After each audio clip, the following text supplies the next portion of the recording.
to come to our aid. We are thankful for the heroic actions of so many who ensured this direct attack on our democracy failed. But there's no question that there were colossal breakdowns in the intelligence gathering and security preparations leading up to the events of January 6th, as well as during the coordination and response efforts once the attack got underway. Our goal today is to begin to understand where those breakdowns and failures occurred, and to determine if there are policy and structural changes Congress must make to prevent a future attack of this nature.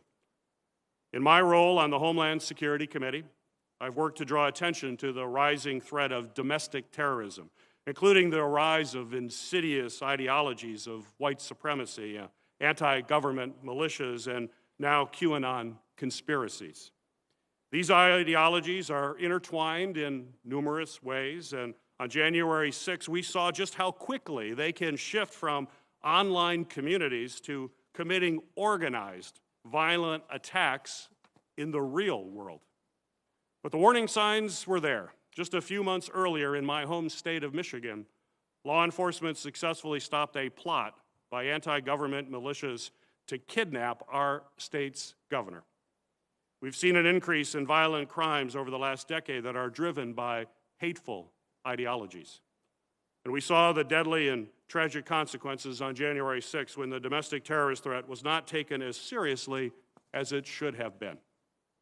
This is a systemic and leadership failure on the part of our security officials, from the FBI and Department of Homeland Security to the security leadership on the ground in Capitol, and it must be addressed. Domestic terrorism is not a new threat, but it is an urgent threat. It will require serious focus to ensure that we are doing everything we can to protect the safety and security of all Americans. And I'd like to take a moment to remind my colleagues that every senator here today took an oath to protect and defend the Constitution against all enemies, both foreign and domestic.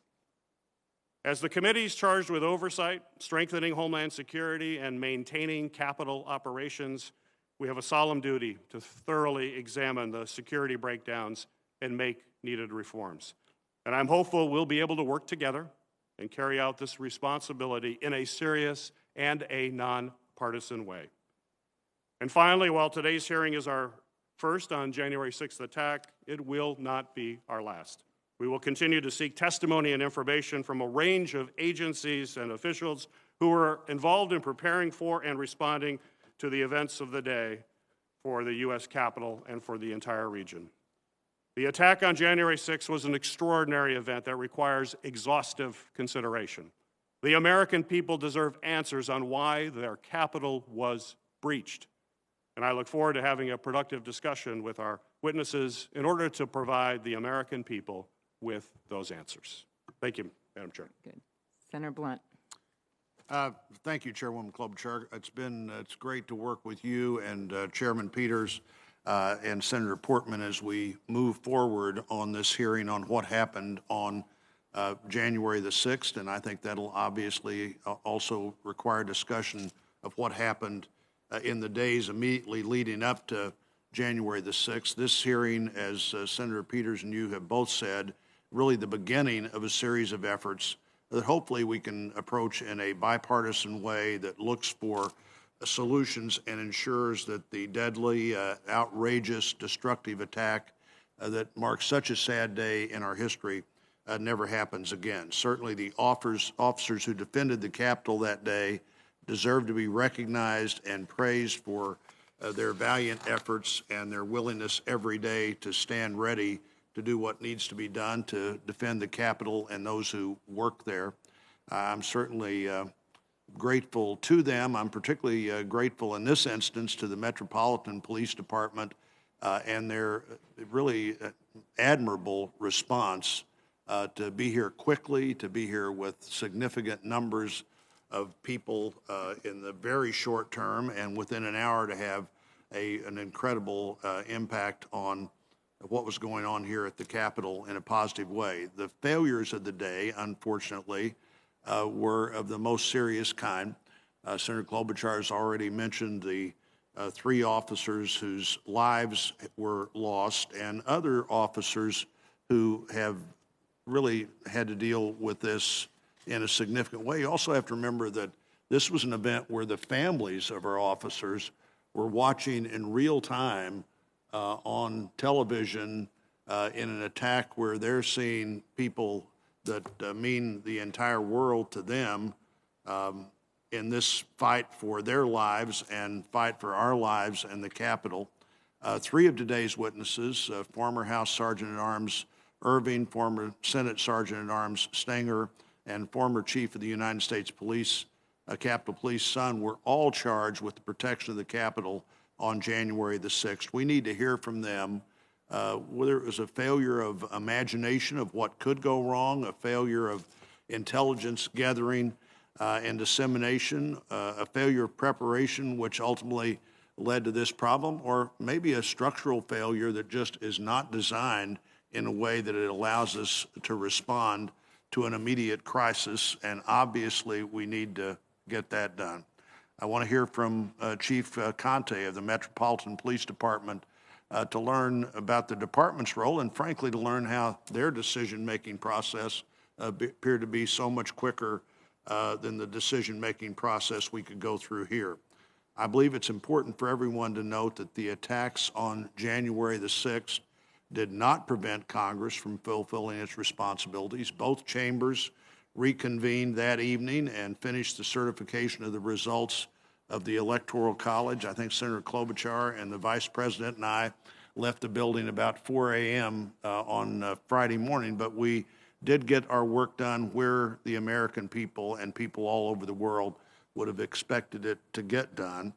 And then on the 20th, we held an inauguration on the same platform that had been stormed 3 weeks earlier and 2 weeks earlier, and carried out one of our most important aspects of our democracy, the peaceful transfer of power. I want to thank my colleagues from both the Homeland Security and Rules Committee for today's hearing and the staff work that's gone into getting ready for today.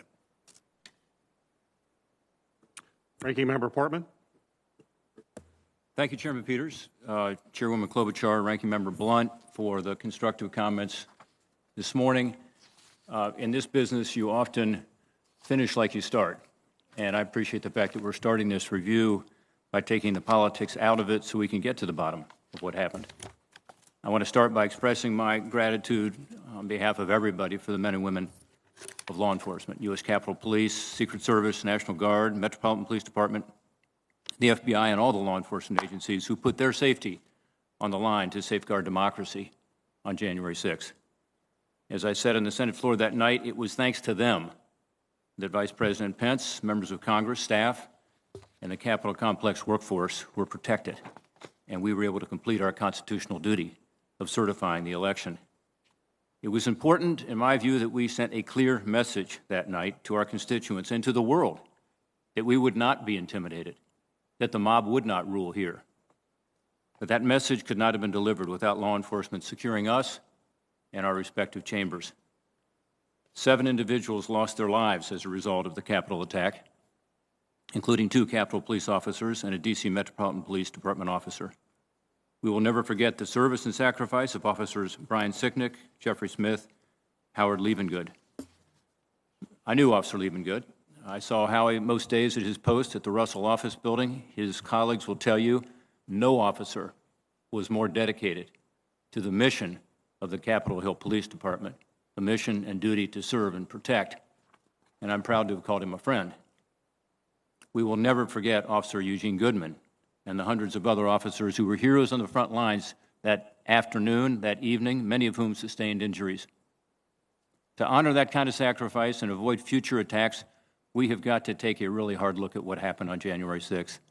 The decision-making that led up to that day and the decision-making that allowed the Capitol to be breached and overrun. As the Bipartisan Media Advisory announcing this joint hearing stated, the purpose today is to examine the security failures that led to a breach of the Capitol on January 6th, specifically the preparation and response efforts. There are key questions that have to be answered. First, some witnesses have suggested there was an intelligence failure. We need to know, was there credible intelligence about potential violence? When was it known, and who knew it? Second, our witnesses have differing accounts about requests for National Guard assistance. We need to know, did the U.S. Capitol Police request approval to seek National Guard assistance prior to January 6th? And if so, why was that request denied? We need to know, was the request for National Guard assistance on January 6th delayed? And why, if that is true? And we need to know why it took so long for the National Guard to arrive after their support was requested. Third, the Capitol was overtaken in a matter of hours. We need to know whether Capitol police officers were properly trained and equipped to respond to an attack on the Capitol. And if not, why not? And we need to know why the Capitol complex itself was so vulnerable and insecure that it could be so easily overrun. My hope is that today we get clear answers to these questions from our witnesses. We need to know what happened and how to ensure this never happens again. It's that simple. I'll be listening carefully, as I know my colleagues will, to the testimony of the witnesses before us. These events on January 6th showed that while our democracy is resilient, our democracy at times will be challenged. We've got to be up to that challenge. That certainly includes securing this Capitol, the citadel of democracy. That's something we can all agree on. Thank you, Mr. Chairman. Thank you, Senator Portman. Before I introduce the panel, it's important that we hear from someone. We all believed it was important that we hear from someone who was on the front lines that day. And I'd like to recognize Captain Carnicia Mendoza of the U.S. Capitol Police. Captain Mendoza has been a member of the Capitol Police for almost 19 years with 13 years of leadership experience. She currently serves as a field commander in the Special Operations Division, where her duties include acting as a field commander for significant security incidents. She has served in various divisions within the department, including the Command Center, House Division, and Senate Division. Before she joined the Capitol Police, she served as an active duty soldier in the United States Army, and she has received various awards for her work, including her work on recovery efforts during the Pentagon attack on 9/11. Born and raised in Missouri, Senator Blunt, Captain Mendoza graduated from Park University with a Bachelor of Science in Criminal Justice Administration. She has 2 children. On January 6, she rushed to the Capitol when she heard that her fellow officers needed immediate help and assumed command in the rotunda as she and her colleagues fought to push back the rioters and ultimately drive them out of the building. Captain, thank you for sharing your story today. Thank you. Good morning. Thank you for the opportunity to speak before the committee today, and thank you all for your service to our country. My name is Captain Carnicia Mendoza, and I've served with the United States Capitol Police for 19 years. I take a lot of pride in my job. Prior to serving with the Capitol Police, I served as an active duty soldier with the United States Army. My last duty station was split between the Pentagon and the Washington Area Criminal Investigations Division. I've received various awards from the Army and the Capitol Police, to include an award for recovery efforts during the Pentagon attack. Unfortunately, I didn't save any lives, but there are certain lessons that always stuck with me after 9/11. One of those lessons is knowing the unthinkable is always possible, so be ready. So I always take my job very seriously, as 9/11 is always in the back of my mind. With the Capitol Police, I have served in various operational, administrative, and collateral assignments. I'm currently serving as a captain in the Special Operations Division, where I have various responsibilities to include serving as a field commander and a field force commander for the Civil Disturbance Unit. Throughout my career, I have responded to and managed various critical incidents and events, from congressional and member security-related issues to shootings and armed carjackings. I have served as a CDU field force commander for multiple events, including the November 14th Million MAGA March. In my career, I've been activated to work demonstrations with various controversial groups, and I've been called some of the worst names so many times that I'm pretty numb to it now. As an agency, we have trained for and handled numerous demonstrations. It's something we do on a regular basis, and it's something I've always felt we've excelled at. During the Million MAGA March, multiple white supremacist groups, to include the Proud Boys and others, converged on the Supreme Court along with countergroups.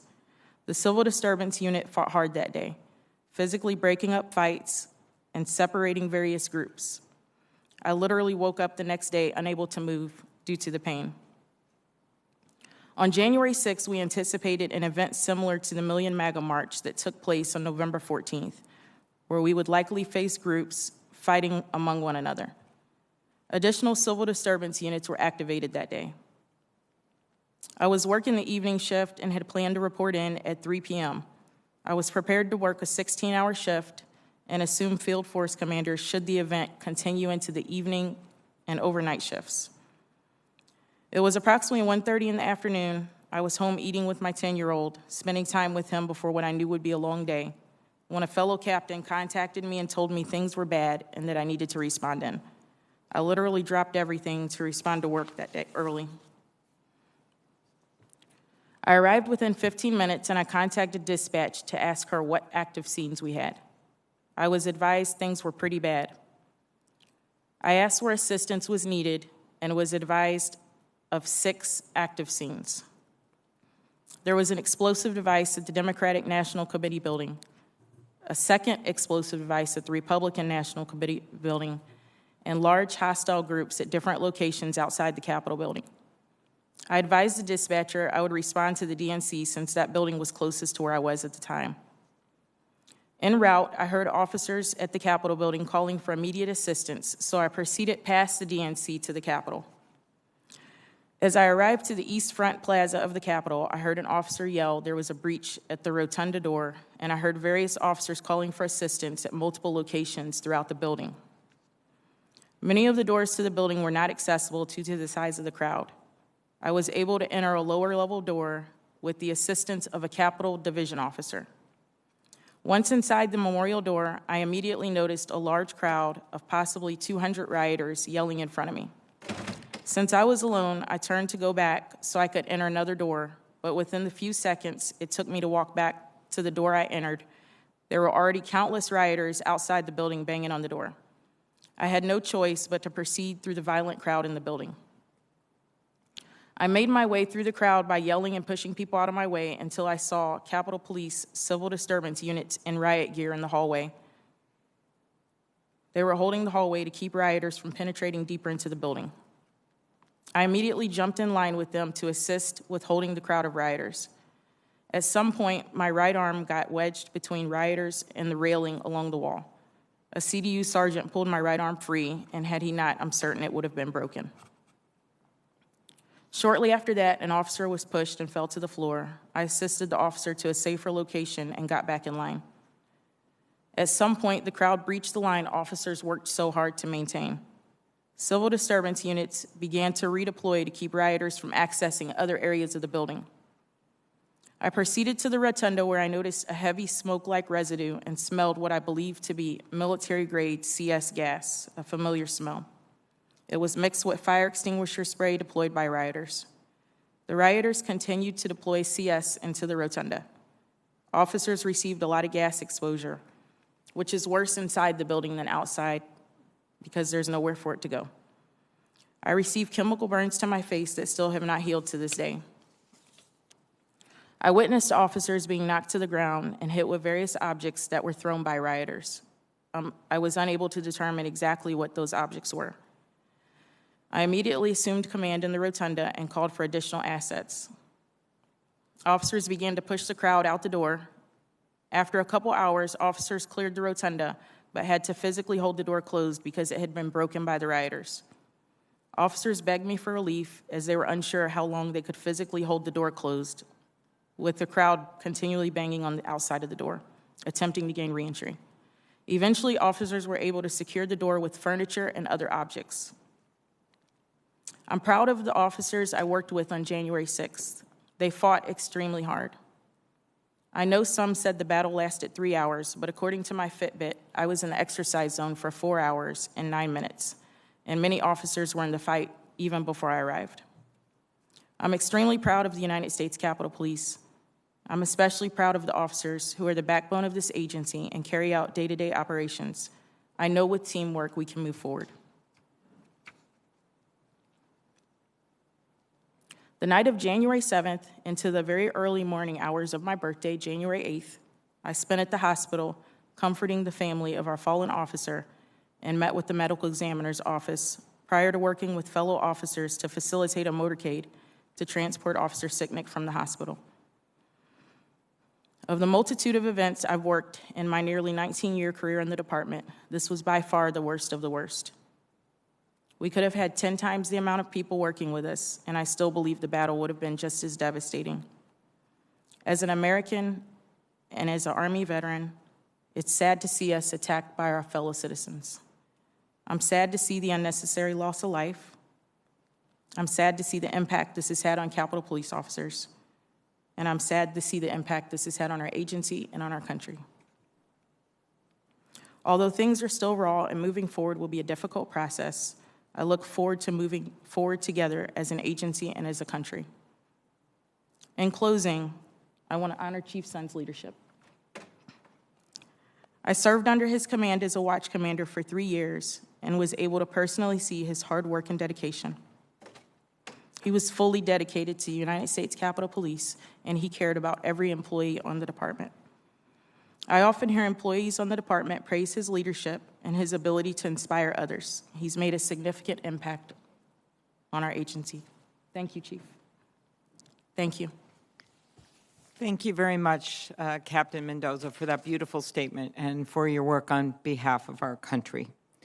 I'm going to give you the bios on the other witnesses, and then Senator Peters will swear them in. Our first witness today is Robert J. Conte, Acting Chief of the Metropolitan Police Department of the District of Columbia. Acting Chief Conte was sworn in as Acting Chief of the MPD on January 2nd of this year. He first joined the department in 1989 as a cadet. After being sworn in, he became a patrol officer before being promoted to lieutenant and leading the force's intelligence branch. In 2004, he was promoted to captain and put in charge of the violent crimes branch. After being promoted to 2nd District Commander, he joined the Special Operations Division. For the next decade, Acting Chief Conte served in multiple leadership roles with the MPD, including as Patrol Chief of Patrol Services South, where he oversaw several police districts. He was appointed as Assistant Chief of the Investigative Services Bureau in March of 2018. Acting Chief Conte is a graduate of DC schools and holds a bachelor degree in professional studies from the George Washington University. Acting Chief Conte grew up in the Carver Terrace community in Northeast Washington, D.C. Our second witness today will be Mr. Stephen A. Sund. Mr. Sund served as Chief of the U.S. Capitol Police from June of 2019 to January 16th of this year. Mr. Sund joined the Capitol Police in 2017 as Assistant Chief and Chief of Operations. Prior to joining the USCP, he spent nearly 25 years with the Metropolitan Police Department, where he started out as a patrol officer in 1990. From 1999 to 2006, he served as MPD's Special Operations Division and helped plan several major events, including the 2001 and 2005 presidential inaugurations. After joining the MPD's Homeland Security Division, he rose through the ranks to become commander of the Special Operations Division in 2011. As commander of the Special Operations Division, he served as lead planner for both the 2009 and 2013 presidential inaugurations and many other national security special events. He received his Bachelor and Master of Science degrees from Johns Hopkins and his Master of Arts in Homeland Security from the Naval Postgraduate School. Our third witness will be Mr. Michael Stenger, former Senate Sergeant at Arms, who served in that capacity from April of 2018 through January 7th of this year. He joined the Senate in 2011 as Assistant Sergeant at Arms for the Office of Protective Services and Continuity. He has also served as Chief of Staff of the Sergeant at Arms and as Deputy Sergeant of Arms. Prior to joining the Sergeant at Arms office, he was a 35-year veteran of the United States Secret Service, where he served in many roles, including as the Special Agent in charge of the Washington Field Office. Immediately before joining the Senate, he served as Assistant Director of the Office of Government and Public Affairs for the Secret Service. He graduated from Fairleigh Dickinson University. He is also a veteran, having attained the rank of captain in the U.S. Marine Corps. Our final witness today is Mr. Paul Irving. Mr. Irving served as a Sergeant at Arms at the U.S. House of Representatives from January of 2012 through January 7th of this year. He joined the United States Secret Service in 1983 after briefly serving with the FBI. He served as head legal instructor for constitutional law and criminal procedure at the Secret Service Training Academy before joining the Presidential Protective Division during the George H.W. Bush and Clinton administrations. Following his White House service, he served as the Assistant Director for Congressional Affairs, Assistant Director for Government Affairs, Assistant Director for Homeland Security, and Assistant Director for Administration for the Secret Service. He retired from the Secret Service in 2008 as Assistant Director and worked as a private security consultant until his appointment as House Sergeant at Arms in 2012. He is a graduate of the American University and Whittier Law School. I want to thank our witnesses for appearing voluntarily today, and I look forward to your testimony. It is the practice of the Homeland Security and Governmental Affairs Committee to swear in witnesses. So if the witnesses would stand, including those joining us virtually, and raise your right hand. Do you swear that the testimony you will give before this committee shall be the truth, the whole truth, and nothing but the truth, so help you God? I do. Thank you. May all be seated.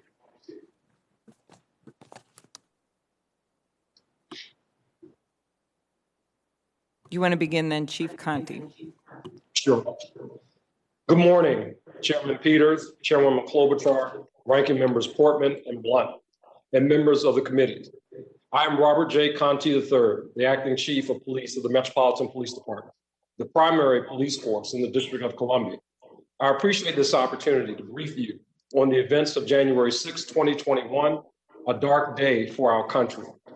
I would like to begin by highlighting a few key facts to ensure the committees and the audience understand the very different roles of Mayor Muriel Bowser and the District of Columbia, including MPD, and those of congressional and federal authorities. First, MPD is prohibited by federal law from entering the Capitol or its grounds to patrol, make arrests, or serve warrants without the consent or request of the Capitol Police Board. Second, the President of the United States, not the Mayor of the District of Columbia, controls the DC National Guard. The scope of the request by the Mayor must be limited to supporting the district's local jurisdiction and authority, which excludes federal entities and property. Third, since Mayor Bowser declared a public health emergency last March, the district has not issued permits for any large gathering.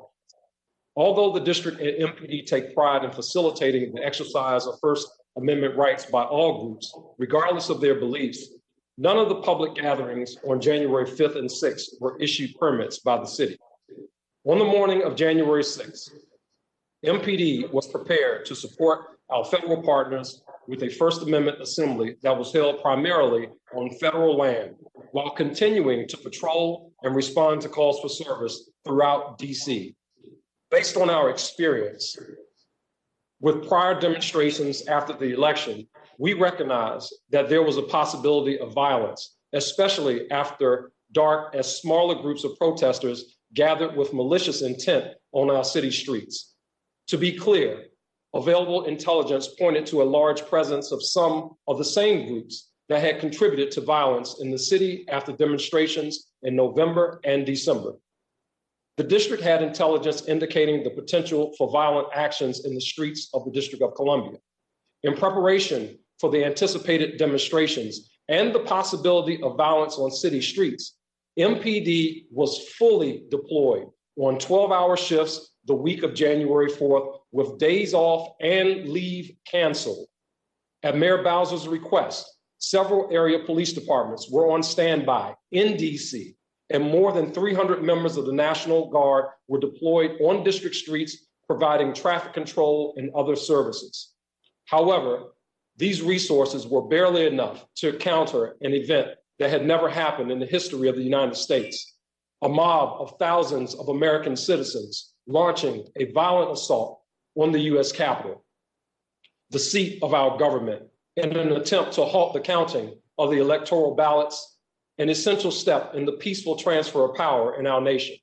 The mob sustained assault on the Capitol precipitated an equally unprecedented response, with then Capitol Police Chief Steve Sund issuing an urgent request for MPD to come assist in defending the Capitol. Needless to say, when we received the call for help, MPD responded immediately. Within minutes, our members arrived at a chaotic scene. The violent mob had overran protective measures at the Capitol in an attempted insurrection prior to the arrival of MPD officers at the West Front. Our objectives were to, one, stop the rioters from entering the Capitol building and remove those that were already inside. Two, secure a perimeter so that the Capitol could be cleared for lawmakers. Three, enable Congress to resume their sessions to demonstrate to our country and to the world that our democracy was still intact. And lastly, once the third objective had been accomplished, begin making arrests of anyone violating the law. At 2:22 p.m., a call was convened with, among others, myself, leadership of the U.S. Capitol Police, the National Guard, and the Department of the Army. I was surprised at the reluctance to immediately send the National Guard to the Capitol grounds. In the meantime, by 2:30 p.m., the district had requested additional officers from as far away as New Jersey and issued notice of an emergency citywide curfew beginning at 6 p.m. From that point, it took another 3.5 hours until all rioters were removed from the Capitol. 90 minutes later, at 8 p.m., Congress was able to resume its critical work and fulfill its constitutional duty. Over the course of January the 6th and into the early morning of the 7th, approximately 1,100 MPD members responded to the Capitol. At least 65 MPD members sustained injuries. 5 people lost their lives on January the 6th. As we reflect on that dark day, we offer condolences to all of the grieving families.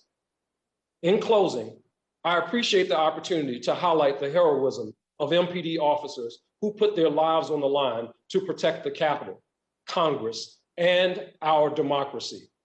But to ensure the continued safety of the district and everyone in it, we must be frank in looking at several critical issues. This assault on the Capitol has exposed weaknesses in the security of the most secure city in the country.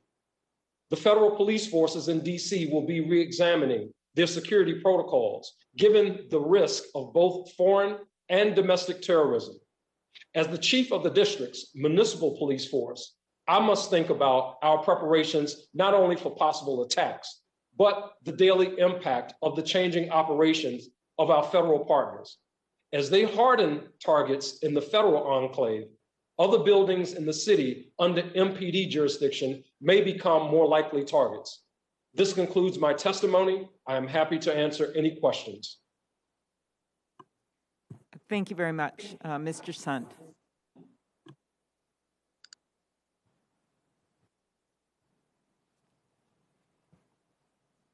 Good morning, Chairwoman Klobuchar, Ranking Member Blunt, Chairman Peters, and Ranking Member Portman. Thank you for allowing me the opportunity to testify before your two committees regarding the attack on the United States Capitol that occurred January 6th. I have been in policing for almost 30 years. The events I witnessed on January 6th was the worst attack on law enforcement and our democracy that I have seen in my entire career. I witnessed insurgents beating police officers with fists, pipes, sticks, bats, metal barricades, and flagpoles. These criminals came prepared for war. They came with their own radio system to coordinate the attack and climbing gear and other equipment to defeat the Capitol's security features. I am sickened by what I witnessed that day. Our officers fought valiantly, using batons, shields, chemical munitions, and pepper ball guns to hold back the attackers.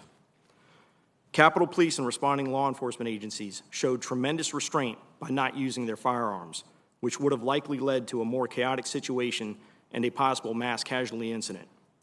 No civilian law enforcement agency, to include the United States Capitol Police, is trained or equipped to repel an insurrection of thousands of individuals focused on breaching a building at all costs. I am extremely proud and appreciative of the Capitol Police officers, the Metropolitan Police Department, and the other law enforcement agencies that came to our assistance. A clear lack of accurate and complete intelligence across several federal agencies contributed to this event, and not poor planning by the United States Capitol Police. We rely on accurate information from our federal partners to help us develop effective security plans. The intelligence that we based our planning on indicated that the January 6th protests were expected to be similar to the previous MAGA rallies in 2020, which drew tens of thousands of participants. The assessment indicated that members of the Proud Boys, white supremacist groups, Antifa, and other extremist groups were expected to participate on January 6th, and that they may be inclined to become violent. Based on the intelligence that we received, we planned for an increased level of violence at the Capitol, and that some participants may be armed. But none of the intelligence we received predicted what actually occurred. Extensive preparations were put into place for January 6th that included the full activation of the department, intelligence and information sharing with our federal and local partners and department officials, implementing a significant enhancement for member protection, extensive operational enhancements to include significant civil disobedience deployment, and an expanded perimeter. We also distributed additional protective equipment for our officers and coordinated outside agency support. As recent as Tuesday, January 5th, during a meeting I hosted with my executive team, the Capitol Police Board, and a dozen of the top law enforcement and military officials from D.C., no entity, including the FBI, provided any new intelligence regarding January 6th. It should be also noted that the Secretary of Homeland Security did not issue an elevated or imminent alert in reference to the events at the United States Capitol on January 6th. We properly planned for a mass demonstration with possible violence. What we got was a military-style coordinated assault on my officers and a violent takeover of the Capitol building. I know that the images we saw of the officers battling for their lives and the visuals on national TV had a profound effect on the nation. The United States Capitol Police did everything we could based on the intelligence and available resources to prepare for this event. While my officers were fighting, my post was in the command center coordinating resources from numerous agencies around the National Capital Region to provide critically needed support. I was also briefing the two sergeant-at-arms and working on establishing accountability and priorities for the incoming resources. As Capitol Police and outside resources began to reestablish the security perimeter, I responded to the Capitol building to personally evaluate the situation and brief the sergeant-at-arms and leadership. I acknowledge that under the pressure of an unprecedented attack, a number of systems broke down. One of the reported issues described by officers was a lack of clear communications and directions from officials. It appears that the established incident command for the Capitol building was overwhelmed by the enormity of the situation and as officials battling insurrections as opposed to directing the response. There have also been reports that some officers may have felt confused or let down during the attack. As an official who cares as much as I do about my colleagues, nothing is more painful to me. These issues must be addressed through new training, policies, and procedures. Even our best efforts were not enough to stop this unprecedented assault on the Capitol. However, casting blame solely on United States Capitol Police leadership is not only misplaced, but it also minimizes what truly occurred that day. The focus going forward needs to be on the efforts to improve intelligence and the coordination of security measures between all involved agencies. Hopefully, this will be part of the focus of an independent after-action committee to look at all aspects of the January attack on our nation's Capitol.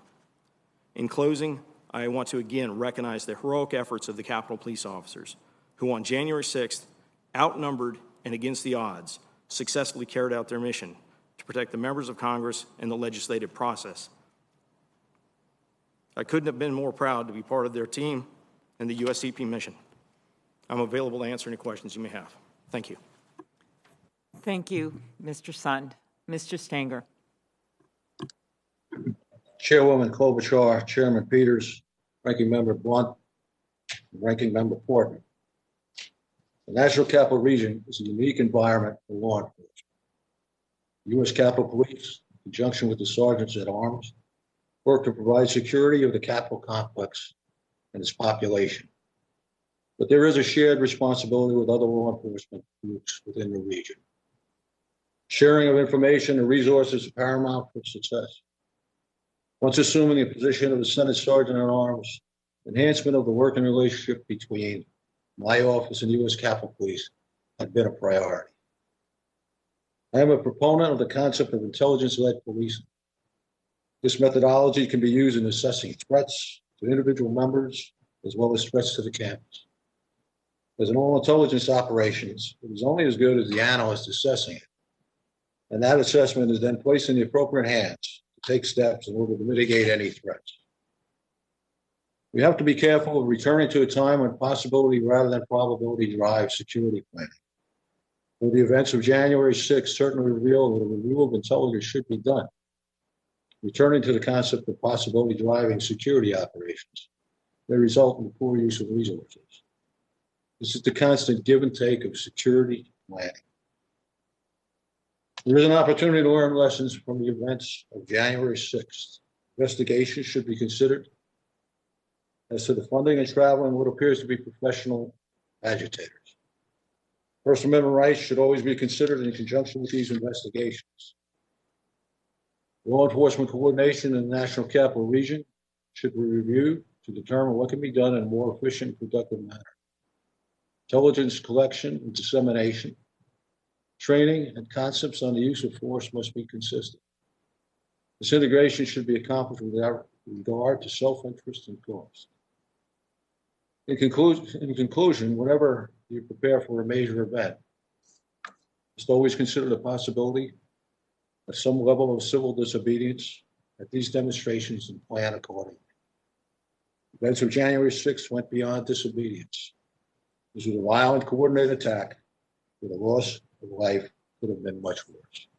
This concludes my prepared remarks. Thank you, Mr. Stenger. Mr. Irving. Chairman Peters, Chairwoman Klobuchar, Ranking Member Portman, Ranking Member Blunt, and distinguished members of the committees. Thank you for the opportunity to appear before you today. There's been a lot of press reporting about me, not all of it accurate, and I appreciate the opportunity to address some of that today. My name is Paul Irving, and I served as the Sergeant at Arms for the House of Representatives for the past 9 years.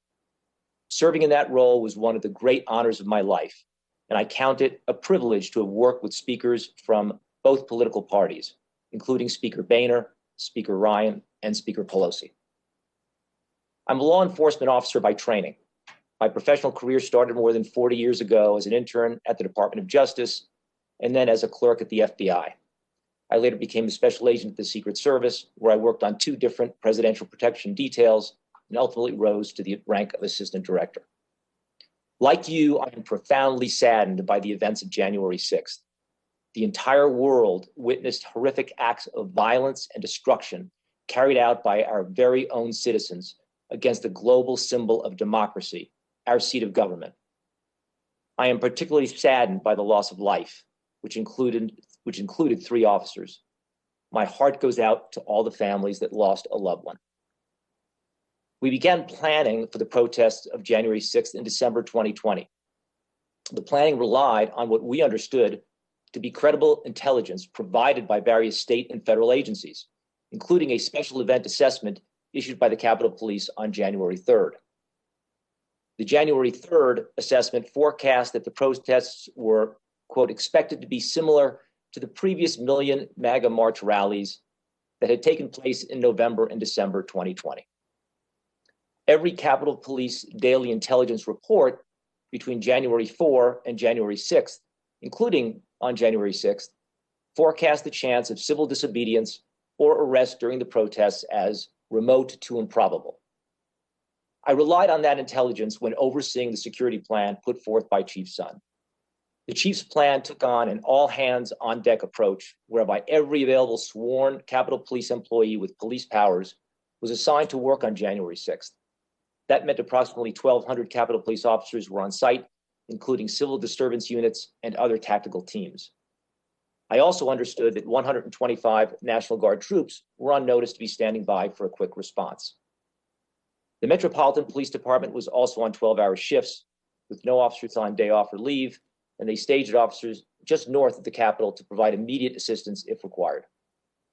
The plan was briefed to multiple law enforcement partners. Based on the intelligence, we all believed that the plan met the threat and that we were prepared. We now know that we had the wrong plan.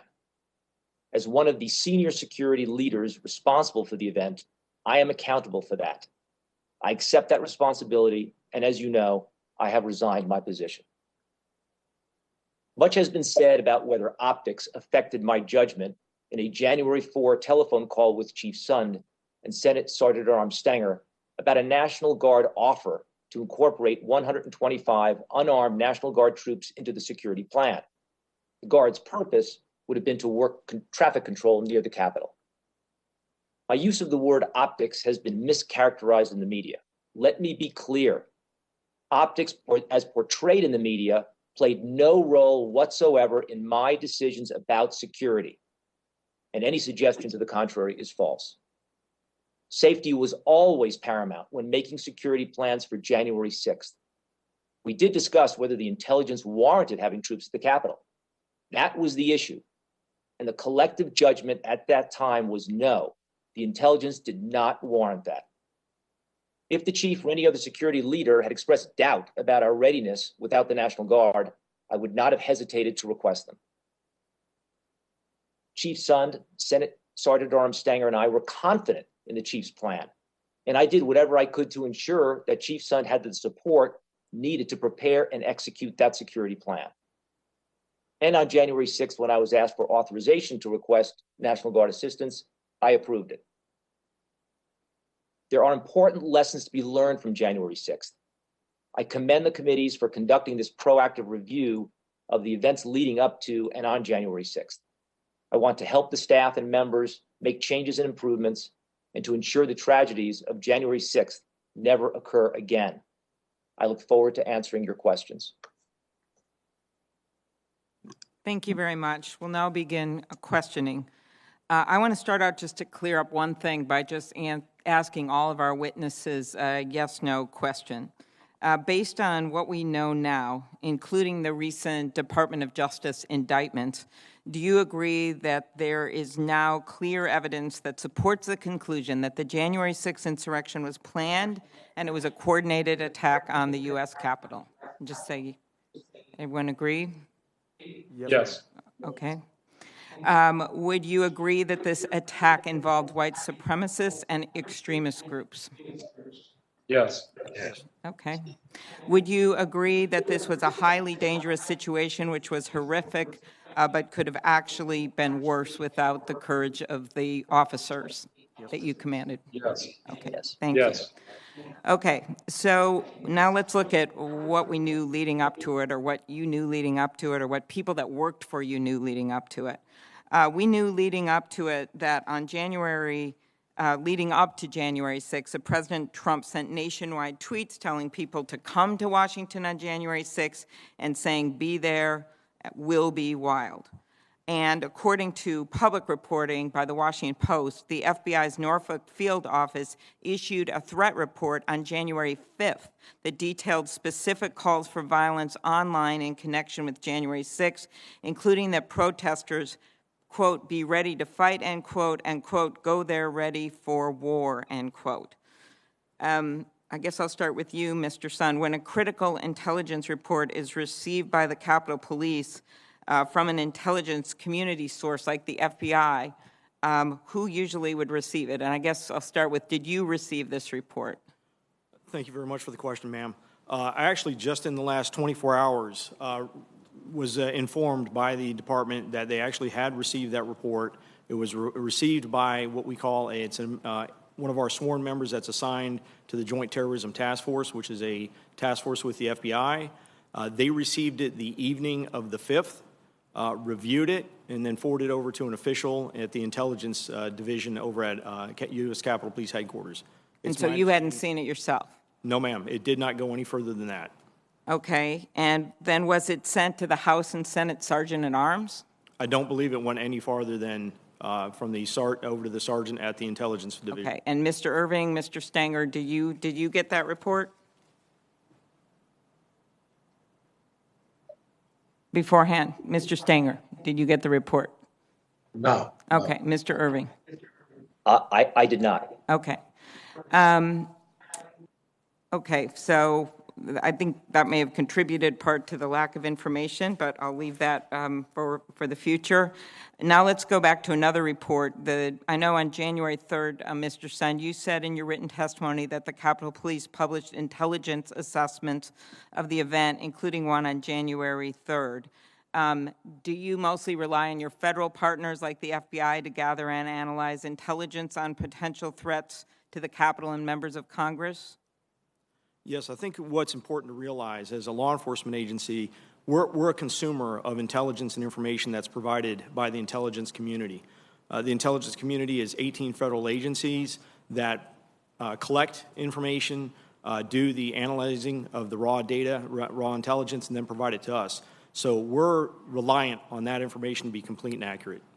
But in that report, we now know, according to your testimony, that tens of thousands of participants were likely to descend on Washington. Is that correct?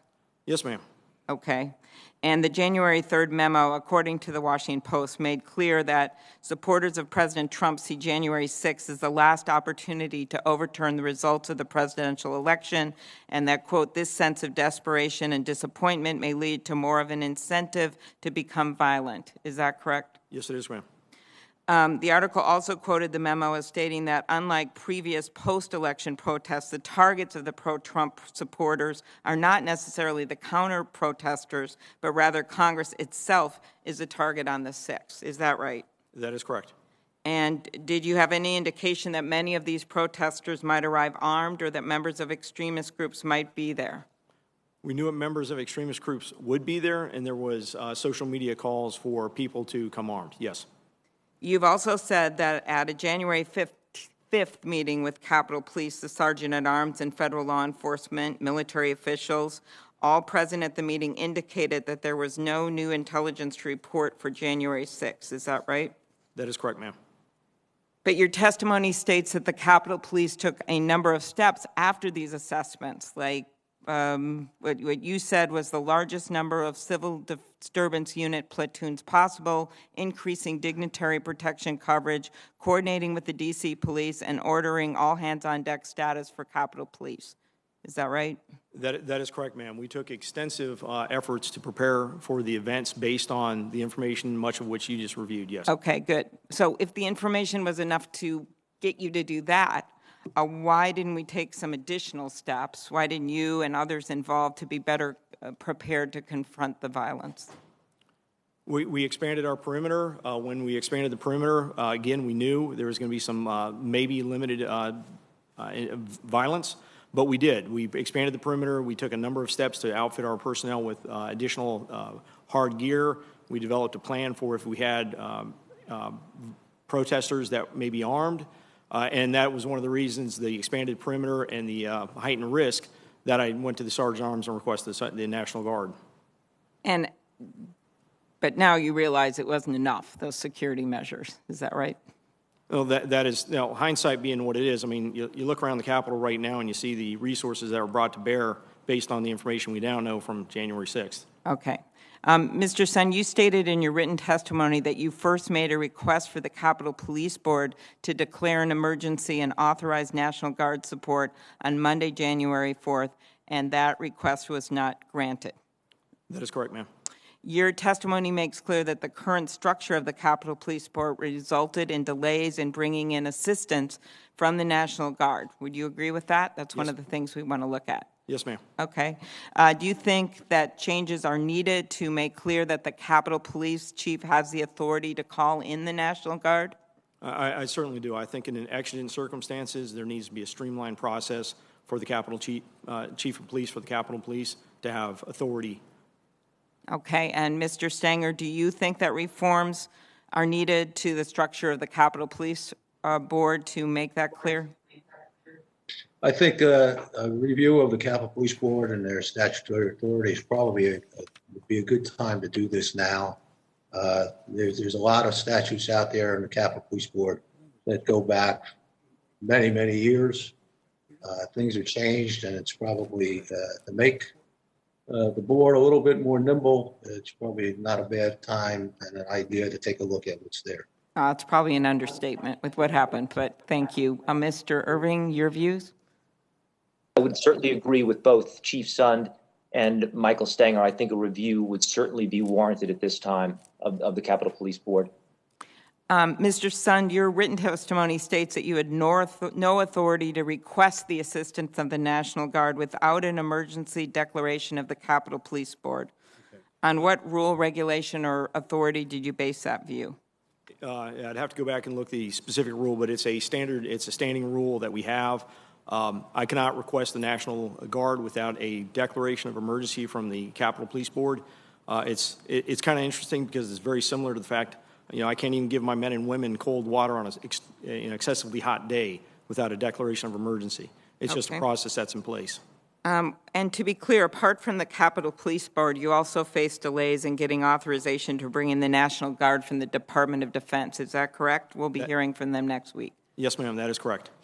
Would you agree that there were serious issues at the Pentagon that contributed to the fact that Guard troops did not arrive at the Capitol until about 5:40 that day after most of the violence had subsided? I don't know what issues there were at the Pentagon, but I was certainly surprised at the delays I was hearing and I was seeing.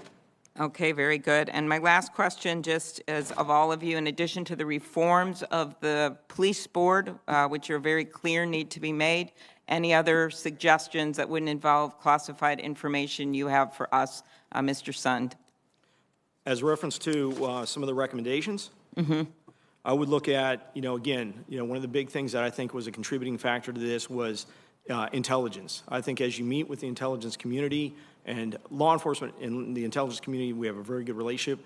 I think the aperture just needs to be opened up a little bit farther. Like Chief Conte had mentioned, January 6th was a new day. It was a change of what threat we face, and I think getting them to open the aperture and looking a little bit harder. And I think internally, looking at some of our policies, procedures, our processes for how we handle special events, how we handle incident command, was stuff we can do. And then looking at physical security of the building and the grounds, I think is going to be critical. I know a lot of people have talked about, the fencing, the open environment. I understand, and I know that goes way back, and members of Congress like the open environment. I think there are ways to develop a more secure campus while keeping an open environment, but I'll leave that for more classified or restricted hearings. Okay, thank you. Anything you would add in addition, just any other thing you'd add in addition to what the former police chief laid out here, Mr. Stenger? I would be very supportive of those areas that the chief mentioned. I think he's right on the money there. I think there's maybe another area of use of force that probably needs to be coordinated better in the region here. But certainly intelligence needs to be taken a look at as to how it works. We have a lot of people that we've ramped up since 9/11. And I think maybe it's time to take a look at how efficient it is on the gathering of intelligence and the collection of intelligence. Okay. Thank you. I'm going to allow my colleagues to ask that same question of you, Mr. Irving, and you, Chief Conte, because I've gone over my time. Thank you. Thank you, Madam Chair. Mr. Sund, you've made or brought up the issue of intelligence throughout your testimony and the gaps that were there and how we need to strengthen the intelligence. But I was struck by the fact that you said the FBI report, and my understanding is that report had some fairly specific information that was troubling. That you said that report did get sent to the Capitol Police, that it went to the folks in the Intelligence Department, but then you were not aware of it, which raises a really big question. It's something coming in like that right before an event that I think is significant. It does not get to operational commanders who are there to deal with it. How can that happen? How can you not get that vital intelligence on the eve of what's going to be in a major event? Well, thank you, sir. I know that's something that's going to be looked at. I think that information would have been helpful to be aware of. Again, looking at the information for the first time yesterday, it is strictly raw data. It's raw intelligence information that has come in, seen on a social media post. Lots of people postings on social media that need to be, corroborated and confirmed. So it's coming in as raw data. So please keep that in mind. But I agree that's something we need to look at. What's the process, and how do we streamline that information getting to where it needs to go? Well, I understand it's raw data, but it's the eve of the event. You're not going to have time to do the kind of analysis that you would normally like to do. That is information that has to get to you. So that's clearly a major problem. And my question is also related to the report that was put out by Capitol Police, by your intelligence folks on January 3rd. The Intelligence Division of the Capitol Police issued an internal report which reportedly stated, and this is some of this has been out in the public domain, that instead of targeting counter-protesters, as you've seen in the prior events that occurred that you've referenced earlier, that, quote, this is quote that has been out in the public domain, that Congress itself is the target on the 6th by Trump supporters. Congress was the target. The report also mentioned that members of the Proud Boys, white supremacist groups, other extremist groups would be in attendance and, quote, again out in public sources, may be inclined to become violent. So you have your own report. Did you see that report that was put out on the 3rd? Yes, I did. So how is not that a warning of some extraordinary measures? Now, I understand you increased and you had folks there and you increased your presence, but how is that not a real big warning flag? And if it was, what exactly did you do when you read that report? So that was one of the reports that contributed to the fact that we expanded our perimeter. I reached out, looking at it, I'd reach out to the Metropolitan Police Department, just knowing, even before that report, knowing, what that extremists were likely to be there. In the previous reports for it that has been called for on social media for people to be armed. In talking with our partners over at the Metropolitan Police Department, I reached out to say, hey, you're going to be able to provide us some support, and we coordinated that additional support the morning of the 6th. So, yeah, we did take all that in consideration as we developed the extensive security plans for this event. So you changed plans on January 3rd after getting that report? We adjust our perimeter. We did a number of things. We actually were adjusting our perimeter probably a little bit before that as well. So that was happening before. So we're going to want to know more specifically when you get that. And then, of course, I think we're going to see you got additional information from the FBI, for example, but that did not get to you. So right. I understand that. Yeah. The other thing that I think is important for us to understand, and I've heard all of you mention this in your testimony, that this was not just it was actually in response to Chairwoman Klobuchar's question. It is not just a random violent attack. It was actually coordinated that you saw. And I believe in your testimony as well. I'm going to ask other witnesses to respond to this too, because all of you mentioned that. How do you define coordinated? What did we actually see from these folks that leads you to believe that it was coordinated? And I think in your testimony now you just mentioned military-style coordination. So that would mean command and control. It would mean understanding the layout of the Capitol. It may mean knowing the internal operations of defense perimeters, of folks that are engaged. Talk to me. What did you see that leads you to believe that this was a coordinated attack? And I would like our other witnesses to engage in that as well. Yeah, I'm able to provide you a quick overview of why I think it was a coordinated attack. One, these people came specifically with equipment. You're bringing climbing gear to a demonstration. You're bringing explosives. You're bringing chemical spray, such as what Captain Mendoza had talked about. You're coming prepared. The fact that the group that attacked our West Front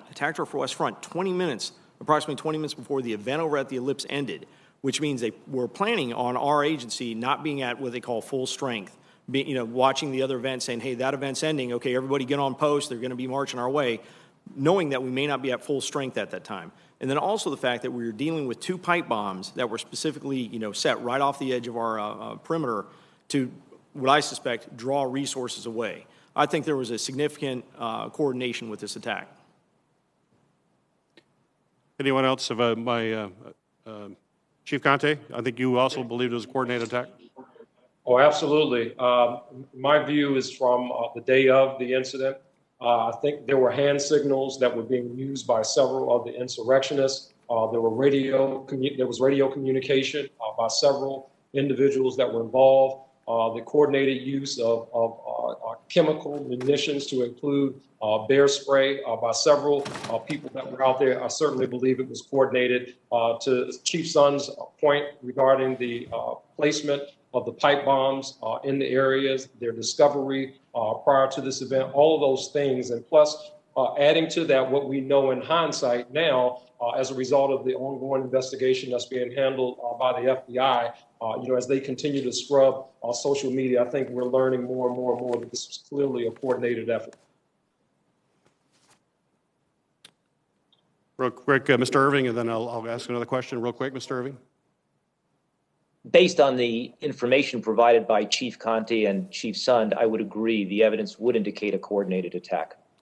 So we're looking at folks that were coming out in intelligence reports that groups like the Oath Keepers, Proud Boys, others that were engaged, these violent extremist groups, which we clearly need to collect more intelligence on. It'll be the subject of another hearing that we will do regarding this.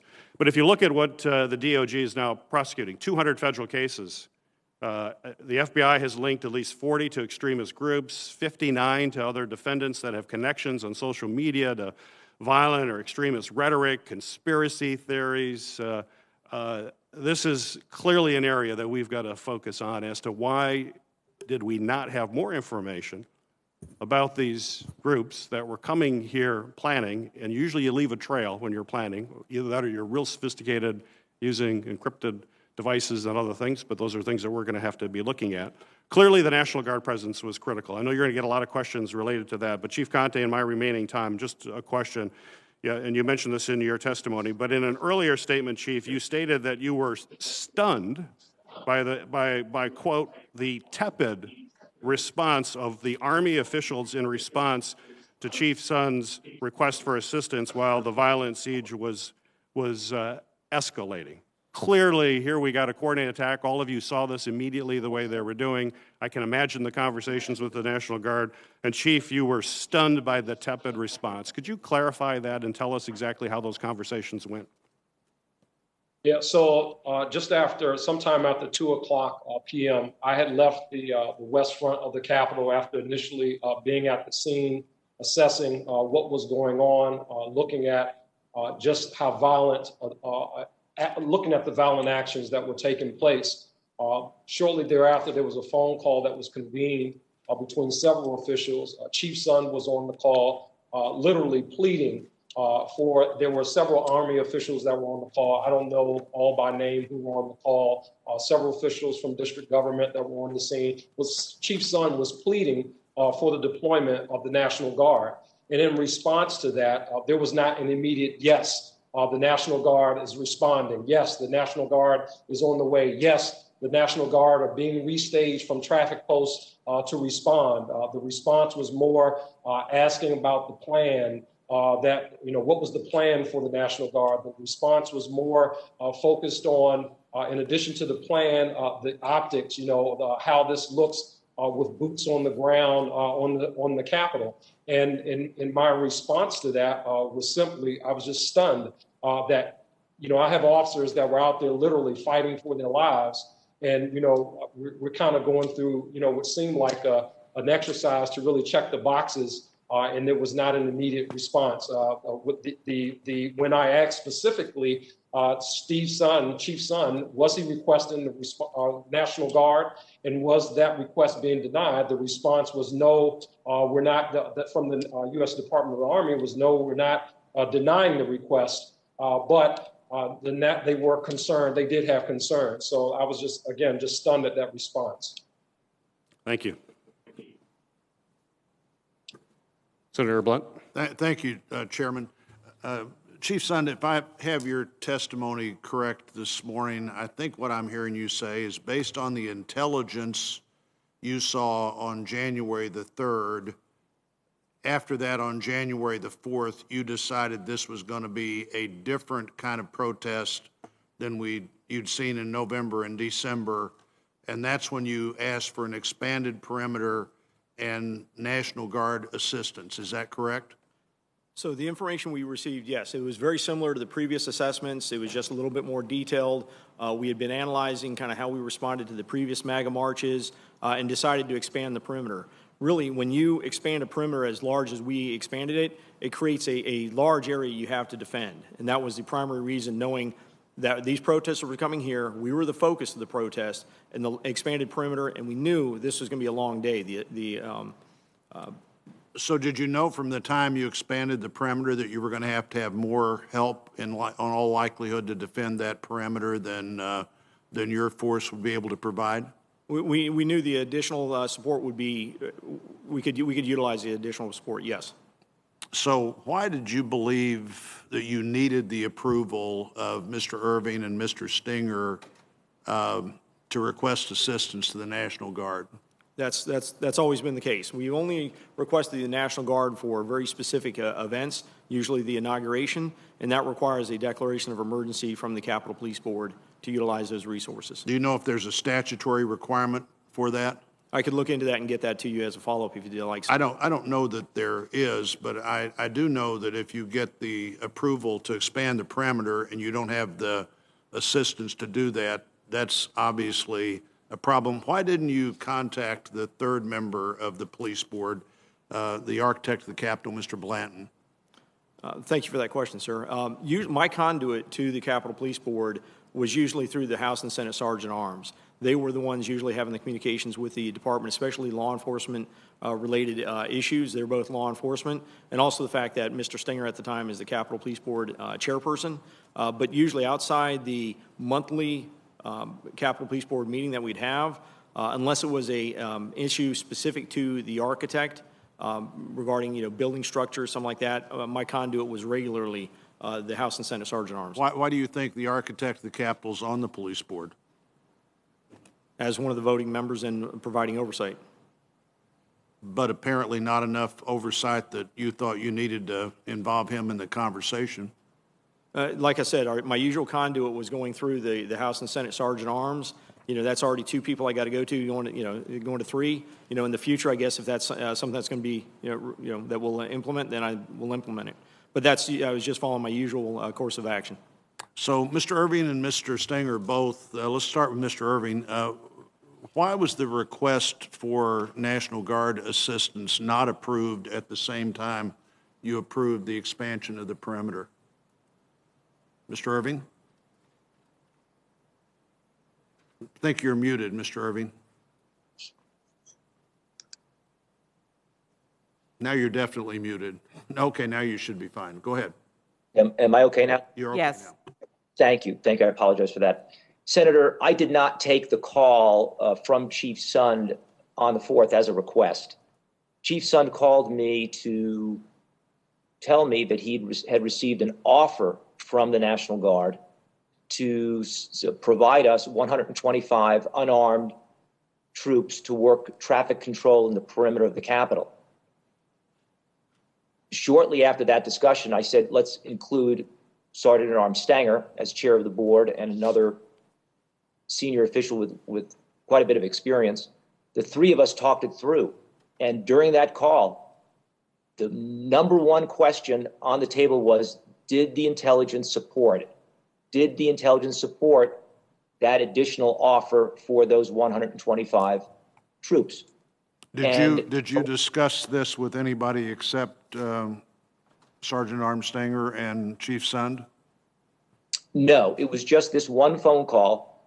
And during that call, we all agreed that the intelligence did not support the troops and collectively decided to let it go. Michael Stenger then said, how about we put them on standby just in case? And that's what we ended up doing. But from what I remember, everyone was very satisfied that we had a robust plan, security plan, that was consistent with the intelligence that we had at the time. Mr. Stenger, why did you think that the troops were on standby? They must have been standing way away from where we needed them if it took hours to get them here. What did that mean they were going to be on standby? What I did when I spoke to the chief, when the chief brought up to me this attempt to get the National Guard, and it apparently wasn't going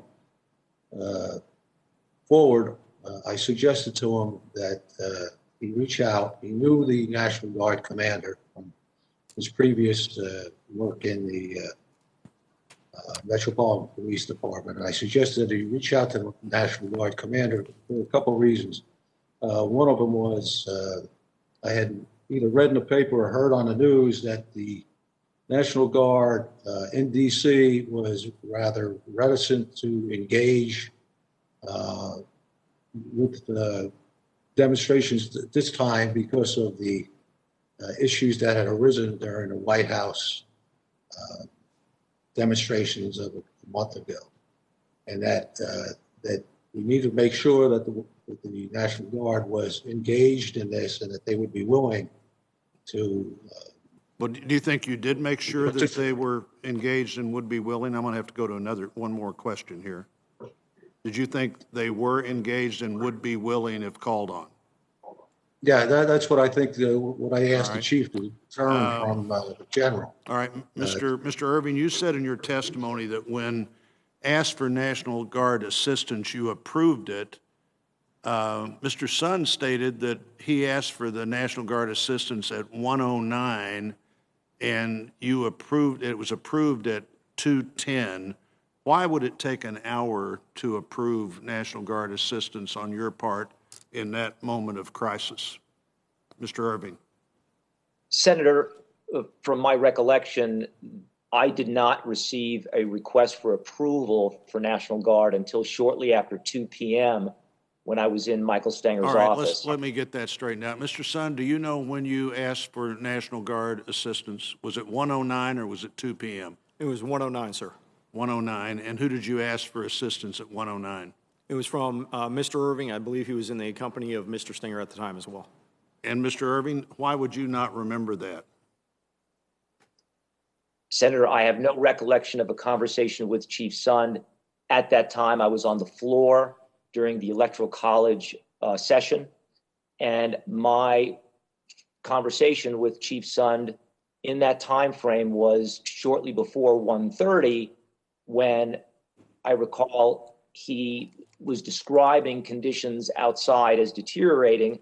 He may in fact be submitting a request, and I carried that forward, and that was as much as I can tell you. I have no phone record of a call from Chief Sund. Did you discuss that request at 1:09 or whenever you got it with anybody else, or did you and Mr. Stenger make that decision then? No, I did not get a request at 1:09 that I can remember. The first conversation I had with Chief Sund in that time frame was at 1:28, 1:30, and in that conversation, he indicated that conditions were deteriorating. He might be looking for National Guard approval and approval of our mutual aid agreements with local law enforcement, and I went to Mike Stenger's office awaiting an update. Well, this is a time, Mr. Irving, I'm sure my colleagues will want to follow up on this because I'm out of time, but this is a time when the difference in 1:30 and 2:10 or 1:09 and 2:10 makes a big difference. One of the things I'm wondering, and we don't have time for you to answer this, but I'm going to tell you what I'm thinking here, is in a moment like this, if your focus is chiefly on the safety of House members, and I would certainly understand that, and Mr. Stenger's is chiefly on the safety of Senate members, maybe that's a problem here where the board really can't function as a board because you have such diverse areas of immediate responsibility. But whatever happened here doesn't seem to me to be in agreement with the various timeframes, and I'm out of time, Mr. Chairman. Thank you, Senator Blunt. And I wanted Senator Peters and I are going to trade off chairing here with the votes, and we have a set order that all the senator staff have based on a melded set of rules between the two committees. And I'd like to submit for the record a written statement from the United States Capitol Police Labor Committee dated February 23rd, 2021. Thank you. Senator Portman. Without objection, Ranking Member Portman. Thank you, Mr. Chairman. First of all, with regard to the conversation we just had on the discrepancies with regard to National Guard assistance, I would request that both Chief Sund, you and Mr. Irving provide us with those phone records. I know there's been some interviews that have been conducted, but I'm not sure we have the phone records, and that would clear up some of the confusion. I want to shift gears a little bit and talk about preparedness. Chief Sund, in your testimony, you talked about the need for better intelligence and better coordination. That was your conclusion. And I think that's true. And certainly everything we have learned indicates that was part of the problem. But what about preparedness?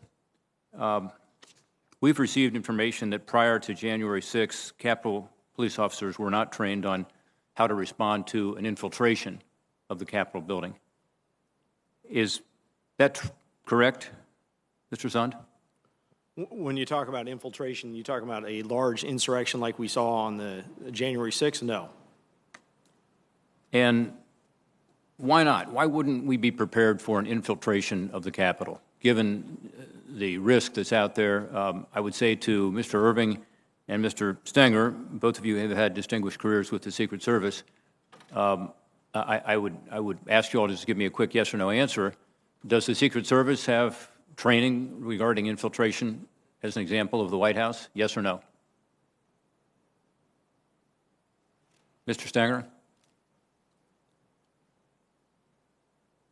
Mr. Irving? Senator? I'll take that as a yes. If it's a Yes. no, okay. Mr. Stenger, are you a yes also? Yes. Okay. Well, it seems obvious that you would have training on responding to an infiltration. So I think if nothing else comes out of this process, we've got to figure out how to deal with, again, the real danger that is out there, and it seems to me the intelligence reports, but also just the previous demonstrations would indicate a need for that kind of training. Let me ask you about something else, if I could, Mr. Sun, and that has to do with the U.S. Capitol police officers that I saw on video and the world saw fighting against this attack in street uniforms or soft uniforms. Many of them did not have riot gear. I'm told, by contrast, D.C. Metropolitan Police Department provides all of its officers with such gear, including helmets, shields, gloves, gas masks. Having seen those incredibly disturbing videos and photographs of your brave officers attempting to hold the line to defend the Capitol without that kind of riot gear, are all Capitol police officers outfitted with riot gear? No, they are not, sir. They're not. And why are they not? So if you look at the way we outfit our officers, and it'll probably be very similar to, I think you'll find even with Metropolitan, I've been with Metropolitan for a number of years, they'll have a certain number of officers, CDU platoons as they call. It's not the entire force that's outfitted to the level 1 CDU with the big protective gear, the helmets, things like that. So we outfit a number of we have 7 CDU platoons that we can activate. 4 of those platoons, it's 40 people in a platoon, are activated to what we call the level 1, the full CDU gear and equipment. It requires extensive costs, extensive training to keep and maintain that level. For us, a number of our officers are posted in interior posts, screening posts, things like that, where that gear wouldn't do them any wouldn't provide them any support. So we have determined up till January 6th that number of CDU platoons had sufficed for all the demonstrations that we had been dealing with on Capitol grounds. Mr. Sund, I would just say, obviously those officers who you say had interior posts needed it that day. So it's not accurate to say that they didn't need it. But I know that you activated 7 of these civil disturbance unit platoons, and that only 4 of them had riot gear. I don't know why you would have a civil disturbance unit platoon that didn't have riot gear, but you've just testified that that's true, that only 4 of them had it. Is that correct? That is correct. And just one additional point, since I've been chief, I've actually pushed for every member in the department to have riot helmets. I had ordered those back in September. We had been looking at delays because of COVID from the manufacturer getting them delivered, and they actually just started being delivered January 4th and distributed to our officers just days before this, with limited numbers being given to the officers prior to this event. Yeah, too late for many of those officers. Chief Conte, the comment was made that Metropolitan Police does not all have riot gear. Is that true? I thought that the Metropolitan Police Department officers did have access to riot gear. Could you comment on that? Yeah, so we have 7 platoons that have the hardened gear, but all of our officers have ballistic helmets. All of our officers have batons. all of our officers are deployed with gloves as well, and gas masks. So our entire department are deployed with that level. But when you're talking about the harden all of the other extras, we have 7 platoons that have the additional, that's a different layer of protection. But every officer has a helmet. Every officer has the protective gloves. Every officer has the baton. Is that correct? And gas masks, that is correct. And gas mask. Yeah. It appeared to the Metropolitan Police Department, I'm told, that the Capitol Hill police officers did not have the training in civil disturbance tactics that they had. That's what I was told by some of the interviews that we've had. Chief Conte, is that correct? Yes, I've heard the same thing with respect to the training of the U.S. Capitol Police officers. Are all of your Metropolitan Police officers trained in civil disturbance tactics? We have platoons that are trained for every for every patrol district and our special operations division. Some officers do not have the civil disturbance training. Those officers generally they work traffic duties or they work assignments back in patrol. Chief Sund, If I could add, they get it coming up. If I could add to one other thing, all of our officers who leave the training academy, they get the basic civil disturbance unit training. So all of our officers do get the basic training, but we might have some members, for example, who've been on for 30 years and they haven't been CDU trained and they may work, back at a patrol district, but all of our members coming out the academy, they receive the civil disturbance unit training. Mr. Sund, is that true with Capitol Hill police officers also? Are they all trained in civil disturbance tactics as they go through their training? That was a process being implemented. I could check and let you know if that's been fully implemented for new recruits coming out of the academy. That was one of the initiatives I was working on. So we were working on that, but as far as you know, this training was not being provided even for new officers, much less for those on the floor. I believe the new officers coming out were, but I just need to confirm that. Yeah, I think the bottom line here is that, unfortunately, our officers were not given the proper training with regard to infiltration of the building or the complex, with regard to dealing with civil disturbance, and they didn't have the equipment necessary to push back and, most importantly, to protect themselves. So my hope is that, again, one of the ways that this joint hearing and this committee report can be helpful is to bring the Capitol Police Department up to speed. And look, I appreciate the sacrifice and the bravery of that day, but I think we also owe it to those officers to provide them the training and the equipment they need to protect themselves and to protect the Capitol. Thank you, Mr. Chairman. Thank you, Ranking Member. The chair now recognizes Senator Leahy. Thank you, Mr. Chairman. I'd like to follow up on what Senator Portman said. I agree with his concerns, but I might ask a question from the Appropriations Committee, and I know time is limited, so these can be yes or no answers. The Appropriations Committee has always worked in a bipartisan fashion to get money to the police. So, Mr. Sund, yes or no? The Appropriations Committee, ultimately the Congress, have met your request for salaries and operating expenses in every fiscal year. Is that not correct? Yes, sir.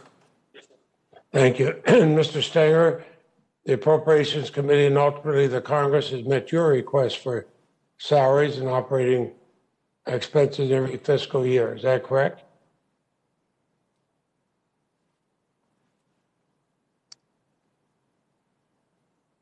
I don't hear an answer. So I'll ask Mr. Irving. Mr. Irving, the Appropriations Committee and ultimately the Congress has met your request for salaries and operating expenses in every fiscal year. Is that correct? Yes, that is correct. Mr. Stenger? Yes, that's correct, sir. Thank you very much. So I have to think that we had not that we had inadequate resources, but a failure to deploy the people that we were supposed to. I look at those who appeared I looked at the lives that were lost, the police who fought to protect our capital. And we saw this as a violent, and I'd say planned and organized attack on the United States and the United States government by domestic terrorists. I hope they're all going to be prosecuted as fully as they can.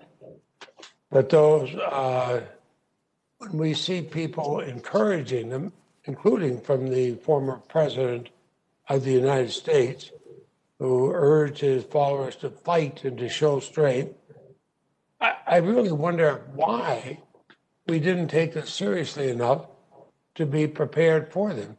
The hours it took to bring in the National Guard and everything else.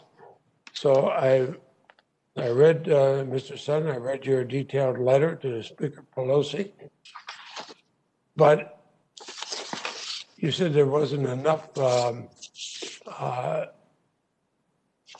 intelligence shared, but in your same letter, you stated that the intelligence assessment, I'm quoting here, indicated that members of the Proud Boys, white supremacist groups, Antifa, and other extremist groups were expected to participate in the January 6th event, and they may be inclined to become violent.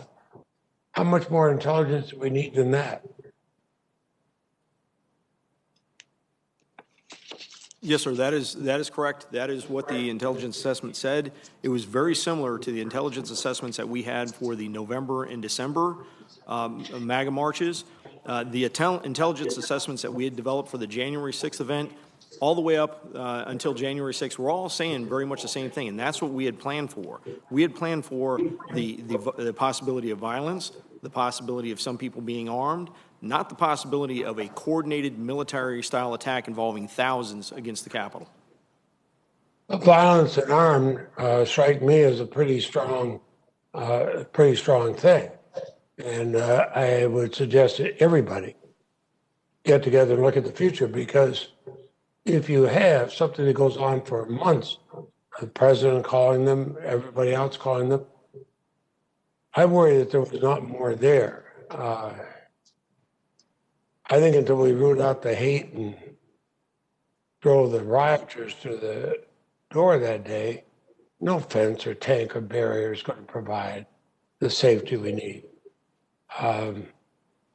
We want safety, but also talk about Benjamin Franklin, who says, those who give up essential liberty to purchase a little temporary safety deserve neither liberty nor safety. But I know a vote is on, and before I close, I do want to commend Chief Conte for your swift response. You don't have an easy job charged with protecting a city as large as Washington, D.C., and balance the delicate balance with dozens of other law enforcement. But I think that I commend the two chairs and ranking members for holding this hearing. We'll hold more in appropriations, but we're going to look very closely at the request this year and say, what do we do if we have another one of these? I thank you, and I yield back my time. Thank you, Senator Leahy. Chair recognizes Senator Johnson. Thank you, Mr. Chairman. I want to start off by just thanking our law enforcement witnesses for your service. I know there's 2020 is hindsight. It's pretty easy to Monday morning quarterback, and I want to make sure that we guard against doing so. Certainly what I've seen from testimony, it seems like there's a fair amount of thought, a fair amount of due diligence that went into this. So again, I appreciate your service. I also want to say I find the videos, as you said, Chief Sund, sickening, the violence reprehensible, the racial slurs repugnant. And I want to make sure the perpetrators, the people that engage in the violence, are prosecuted to the full extent of the law. I've got a long list of questions, which this format really doesn't lend itself to asking. So what I will be doing is preparing a letter for the committee chair and hoping that they will ask those questions and investigate these issues that I'll be listing. But what I want to do is, in terms of asking some questions, I want to start out by reading excerpts from what I thought was a very interesting eyewitness account by J. Michael Waller. He is and senior analyst for strategy at the Center of Security Policy. His areas of concentration include political and psychological warfare and subversion. He's a former professor and instructor at the Institute of World Politics at the Naval Postgraduate School. He's a current lecturer at the John F. Kennedy School of Special Warfare Center at Fort Bragg. He wrote this piece titled, "I Saw Provocateurs at the Capitol Riot on January 6th." And he basically arrived on scene about 11:30 from Union Station, and I'll just start reading. At about 11:30, I walked from near Union Station and noticed a small number of Capitol Police dressed in full riot gear with shin guards and shoulder guards. Then I walked up Pennsylvania Avenue toward an empty Freedom Park. He noticed that the speech had broken up, and so a crowd was walking down Constitution Avenue. He joined them at 13th Street. But he said the mood of the crowd was positive and festive. Of the thousands of people I passed or who passed me along Constitution Avenue, some were indignant and contemptuous of Congress, but not one appeared angry or incited to riot. Many of the marchers were families with small children. Many were elderly, overweight, or just plain tired or frail, traits not typically attributed to the riot-prone. Many wore pro-police shirts or carried pro-police black and blue flags. Although the crowd represented a broad cross-section of Americans, mostly working class by their appearance and manner of speech, some people stood out. A very few didn't share the jovial, friendly, earnest demeanor of the great majority. Some obviously didn't fit in, and he describes 4 different types of people: plainclothes militants, agents provocateurs, fake Trump protesters, and then disciplined, uniformed column of attackers. I think these are the people that probably planned this. He goes on, the D.C. Metropolitan Police were their usual professionally detached selves, standing on curbs or at street crossings and exchanging an occasional greeting from marchers. When we crossed 1st Street Northwest to enter the Capitol grounds where the Capitol Police had jurisdiction, I noticed no police at all. Several marchers expressed surprise. The openness seemed like a courtesy gesture from Congress, which controls security. That appearance of low threat level made no sense. Yet no Capitol Police appeared anywhere from what we could see. Now, again, I'm taking these excerpts in order, but there's a lot more to this piece. What looked like tens or even hundreds of thousands of people surged down the avenues as far as one can see, but almost everyone seemed talkative and happy. No police could be seen on the platform for now. No police could be seen anywhere. People kept surging in from Constitutional Avenue, and the plaza quickly filled up and overflowed onto the lawn. Everyone squeezed closer and closer together, with most in high spirits. Some trouble began up in the front, near the base of the inaugural platform itself, but we could not see what was happening. Then something happened at the front of the crowd. It seemed like a scuffle, but from 40 feet back, I couldn't see. People started chanting USA, USA, and other slogans. For a few seconds, I saw what looked like police in a tussle with some of the marchers up front, what appeared to be an organized group in civilian clothes. This organized group are the cell I would call the plainclothes militants. They fit right in with MAGA people. Suddenly, energy surged from the front of the crowd as the anti-riot police, above on the inaugural platform, visibly tensed up. One fired a tear gas canister, not at the plainclothes militants in the front line, but into the crowd itself. Then another. Flash grenades went off in the middle of the crowd. The tear gas changed the crowd's demeanor. There was an air of disbelief as people realized that the police whom they supported were firing on them. "What are you doing? We support you," someone yelled. All of a sudden, pro-police people felt the police were attacking them, and they didn't know why. More tear gas. A canister struck a girl in the face, drawing blood. The pro-police crowd went from disbelief and confusion to anger. I'll stop there. The last 5 pages is titled "Provocateurs Turn Unsuspecting Marchers into an Invading Mob." So I'd really recommend everybody in the committee read this account, and I've asked that it be entered into the record. But Chief Sund, I want to ask you, is one of the House managers made a big deal that this was predictable, this was foreseeable, which I don't believe. Do you believe that what happened, the breach of the Capitol, did you believe that's foreseeable and predictable? No, I don't, nor do, if you look at some of our other partner agencies, I think Acting Chief Conte actually made the statement that a breach of the Capitol was not something anybody anticipated, nor do I think some of our federal partners expected it. I don't think Secret Service would have brought up the Vice President if they expected it. Is part of that because of what you'd experienced in the past, what this Mr. Waller experiences? The vast majority of Trump supporters are pro-law enforcement, and the last thing they would do is violate the law? I will say that information I've received from some of my officers where they were trying to prevent people from coming into the building, and people were showing up saying, hey, we're police, let us through, and still wanting to violate the law to get inside the building. So, Again, I've got a long, long list. I just want to close with the two former sergeant of arms.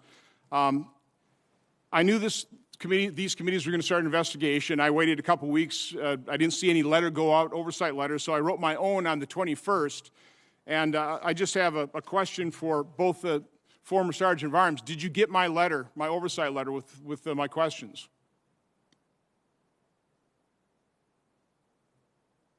Irving, I did not receive your letter. I left town right after I resigned, but I certainly look forward to working with you and your staff to answer your questions. Okay, well, if you could give us an address, because we sent it to the acting sergeant at arms. That acting sergeant at arms won't even let us know whether they passed that letter along to you. Apparently they didn't. Mr. Stenger, did you receive my letter? I don't recall it, Senator, but it might have come, but I don't recall. Chief Son, one last question for you. Do you regret resigning? Yes, I do, sir. I certainly do regret resigning. I love this agency. I love the women and men of this agency, and I regret the day I left. Well, Mr. Irving, Mr. Stenger, I really wish you'd respond. First of all, look for my letter, and I'd like an answer to that as quickly as possible. Thank you. Thank you, Senator Johnson. We're waiting for Senator Warner and any other member. I see Senator Rosen. Would you like to go ahead? Because you're the first member on. Senator Rosen. Perfect. Thank you very much, Senator Klobuchar, and thank you, everyone, for being here today and springing this hearing. It's much needed, and I think it's the first of many. But I'd like to start off by expressing that my thoughts are with the brave Capitol Police officers. They put their lives on the line to protect us on January 6th, and their heroic actions, like the ones of Eugene Goodman, they redirected those violent rioters away from us.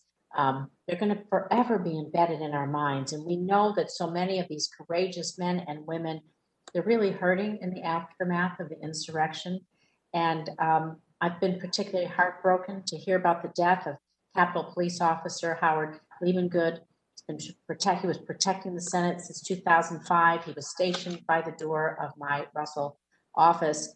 My prayers are with him, his family, and his loved ones.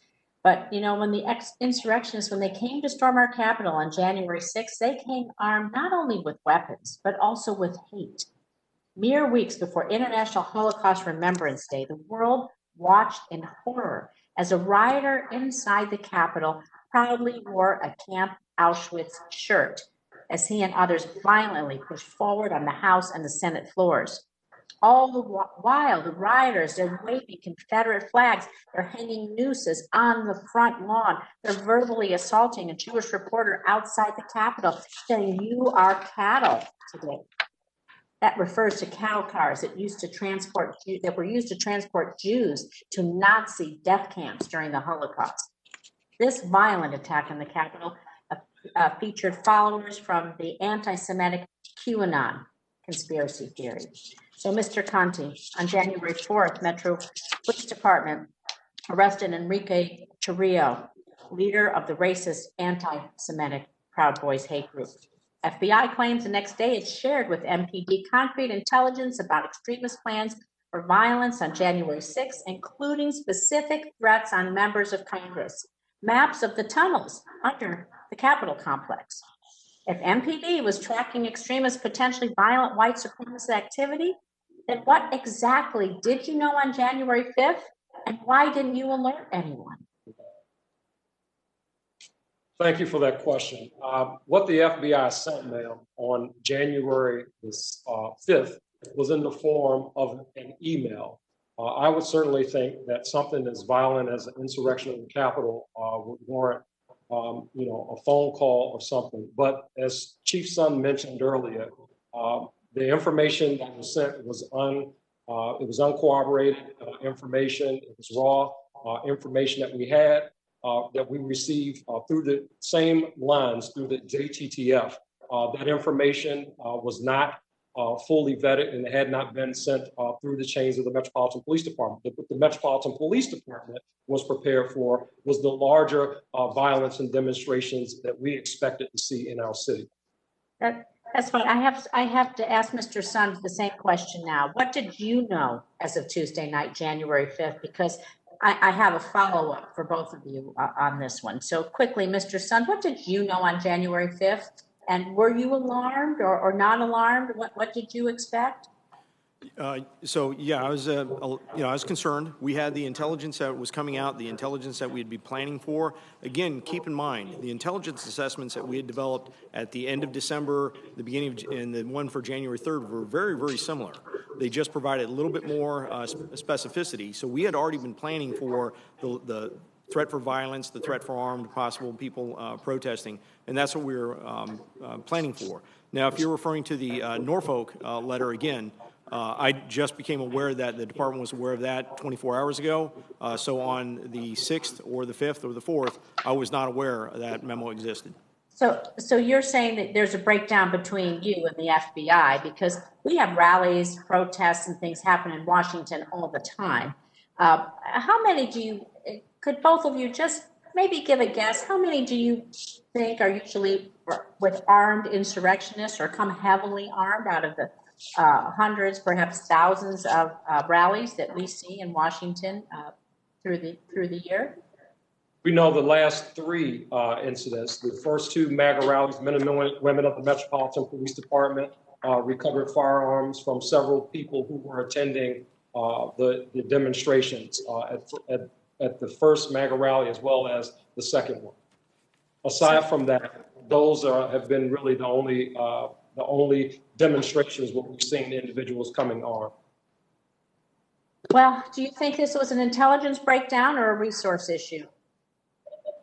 I think that the intelligence did not make it where it needed to be.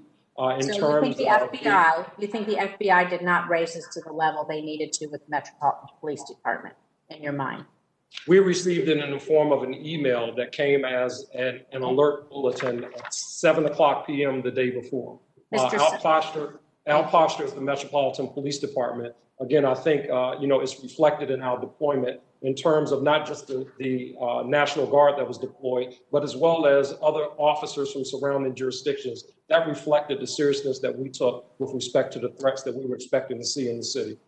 Mr. Sund, can you tell me, do you think this was a resource issue or intelligence breakdown or something else? If you be brief, because this is very important. Yeah, yes, ma'am. I'll be very brief. It was part of my introduction.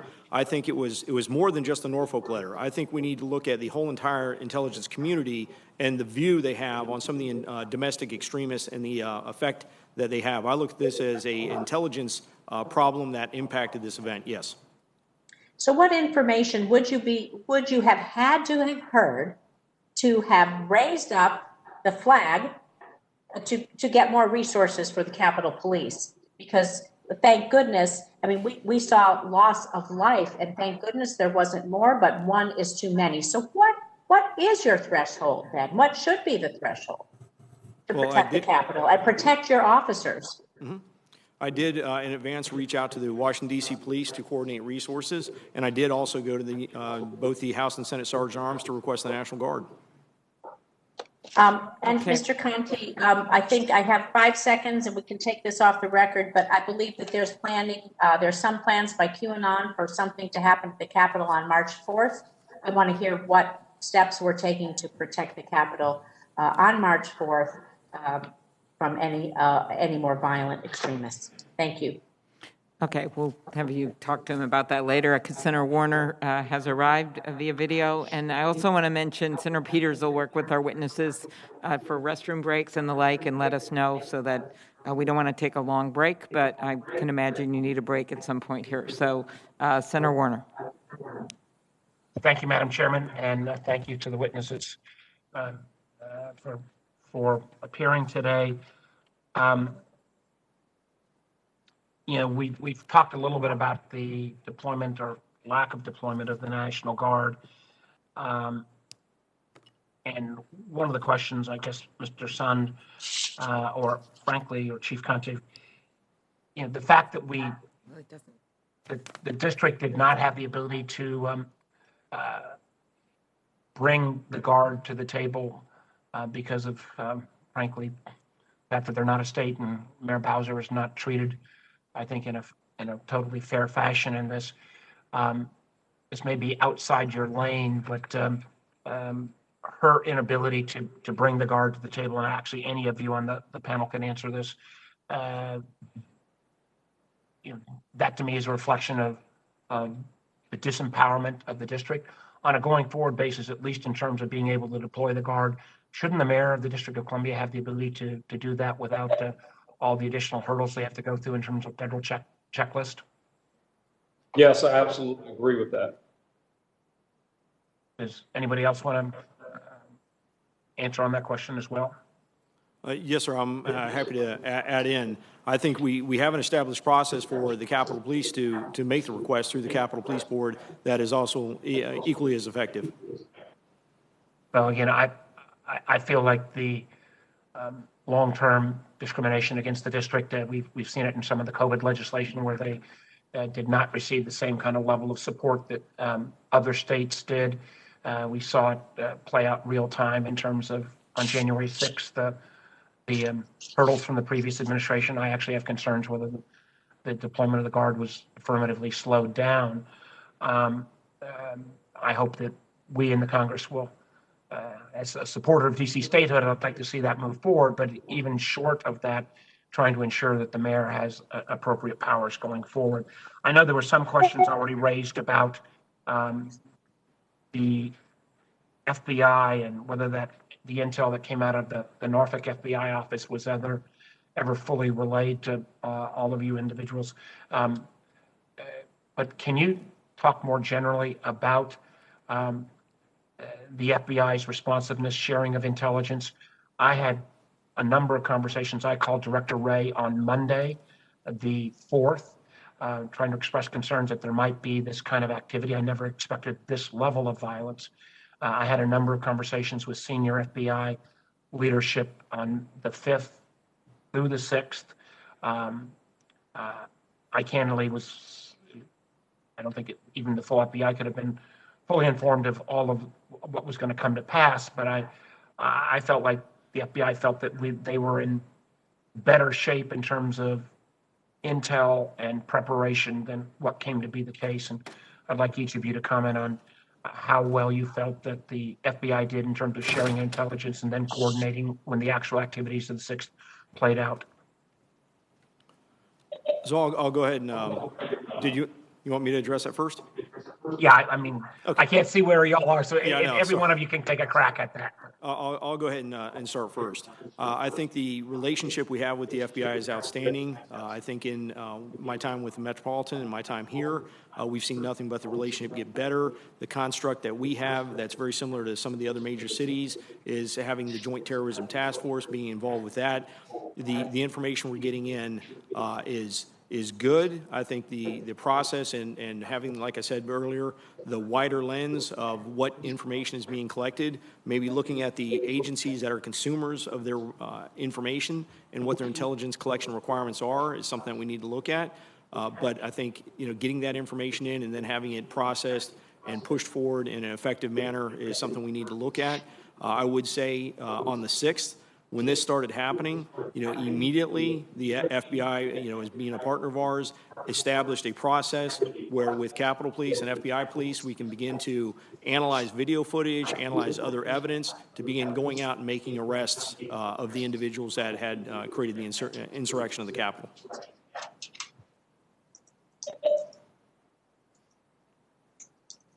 Yeah, I'll go next. Did we get enough intel beforehand? If we get the balance of the panel to respond. Yeah, sure. I would echo what Chief Son just mentioned. We've had a great working relationship with the FBI.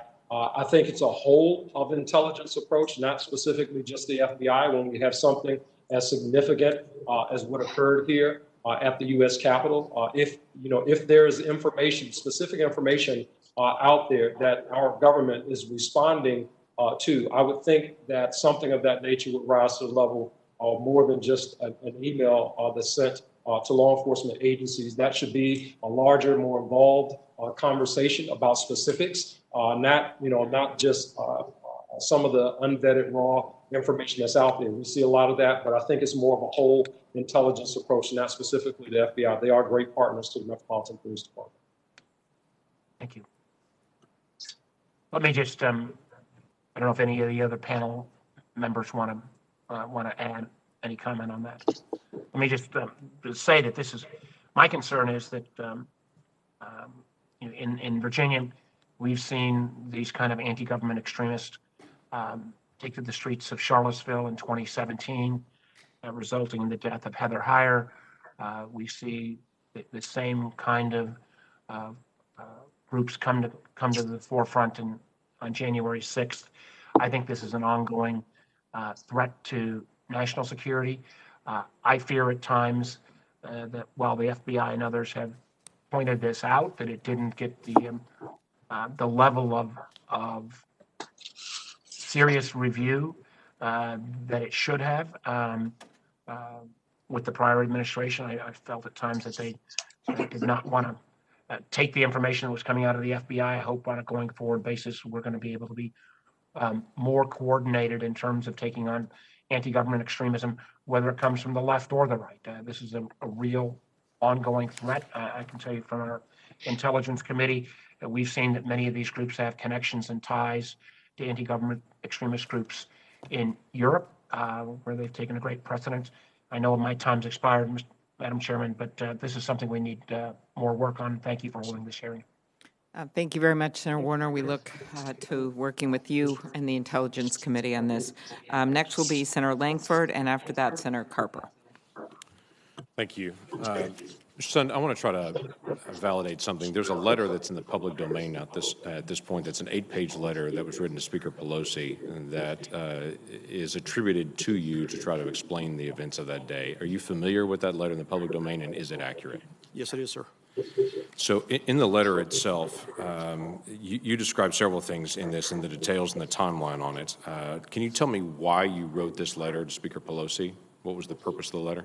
I feel at the time I resigned. I had limited communications with my department.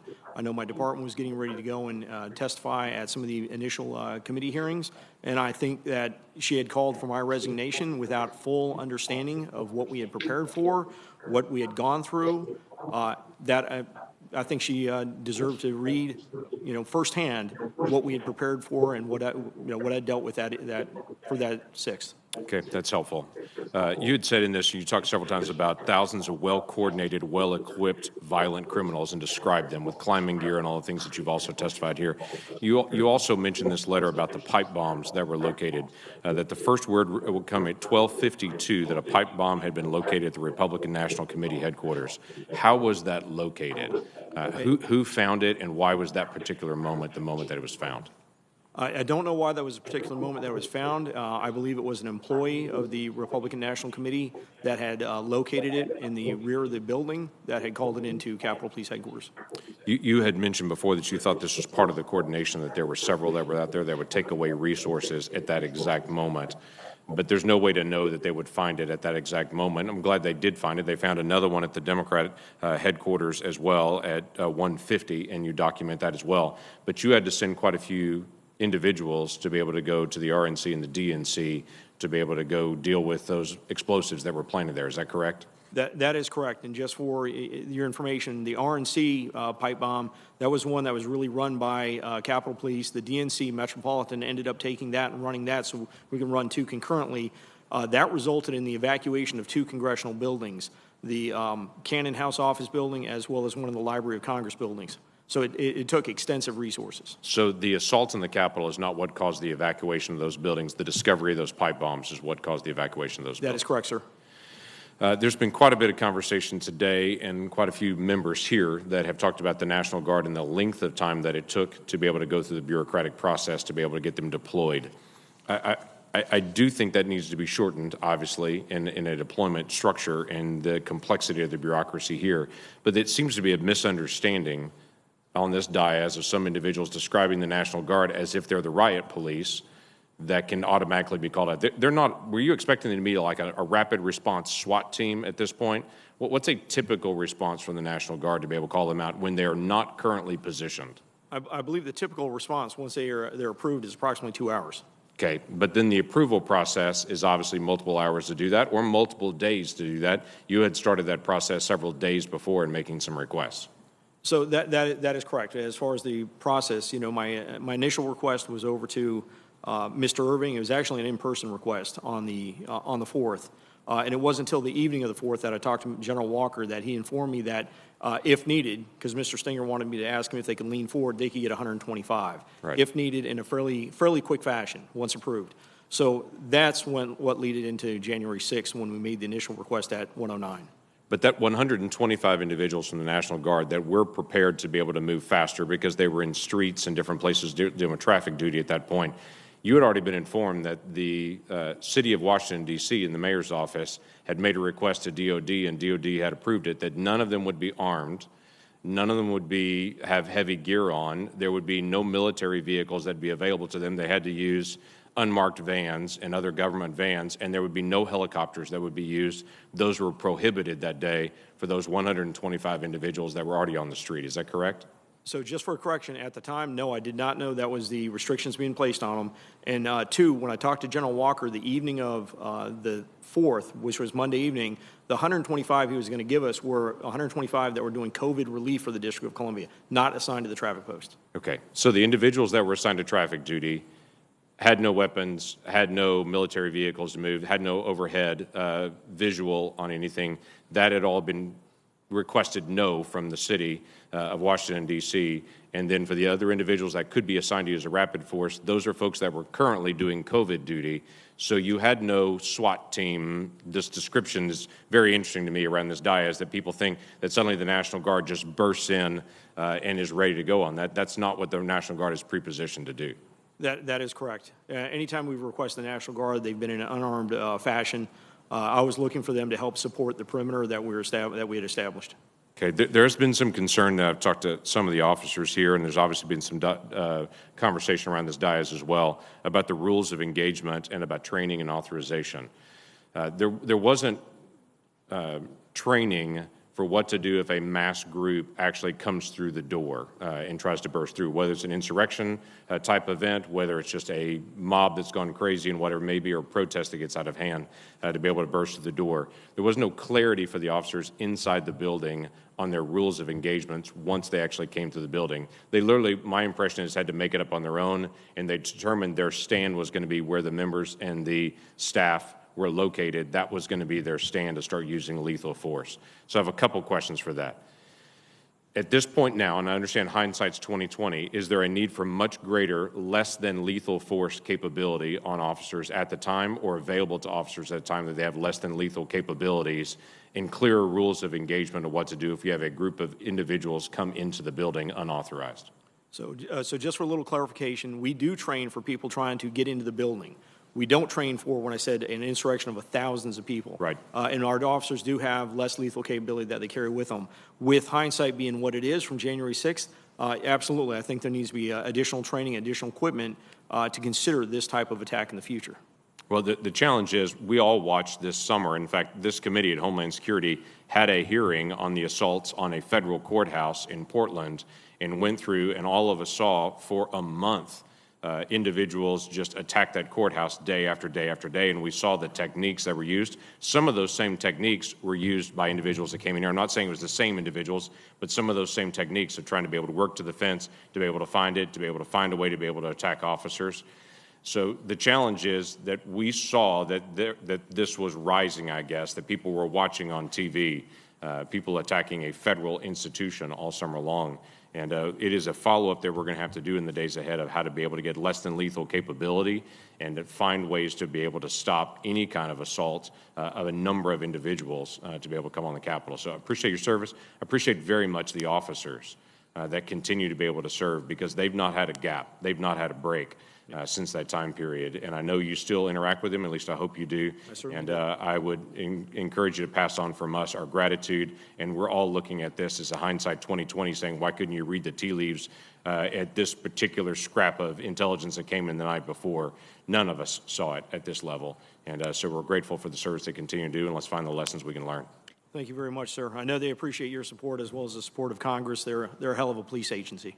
Okay, thank you, Senator Langford. Next, thank you for your patience, Senator Carper. Yeah, my pleasure. Thank you, Madam Chair. Chief Conte, as a former governor of the first state of Delaware, for 8 years I recall numerous instances in which I called on the Delaware National Guard in emergencies. They could have been the floods, blizzards, ice storms, drought, you name it, a lot more. I know the importance of the valiant work that our citizen soldiers have done for decades in the first state and other states around the country. As we have learned, in contrast to literally every other state's National Guard in the country, the DC National Guard operates differently. And I'm convinced if someone had been able to activate the DC National Guard and have 1,000 or 2,000 guardsmen and women deployed at the Capitol in a timely way on the 6th of January, this destruction, this death and destruction would not have occurred. The leader of unlike all the states of the 50 states that we have, the leader of the District of Columbia is not empowered to activate the DC National Guard during an emergency. That's one of the reasons why I've worked for years with Congresswoman Eleanor Holmes Norton in support of legislation to admit Washington, D.C. as our 51st state and to provide equal rights to the Americans who make this community of over 700,000 people their home. Here's a question, Chief Conte, in your testimony, you highlight that a request for DC National Guard assistance at the U.S. Capitol on January 6th would have had to have been made by the U.S. Capitol Police with the consent of the U.S. Department of Defense.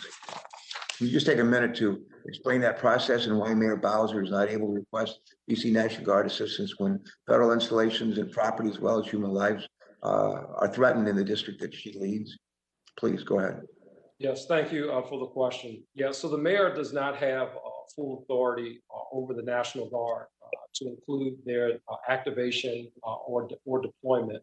When the mayor, we make a request as the District of Columbia, we make a request, we send that to the federal government.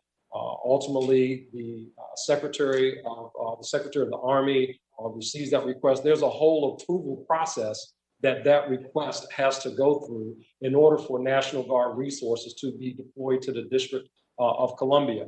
Unlike governors in other states who are able to activate their National Guard without going through those approval processes and receiving approval from the highest level of the federal government. That just does not have to take place in other states. So a real hindrance to us in terms of response and the ability to call them up.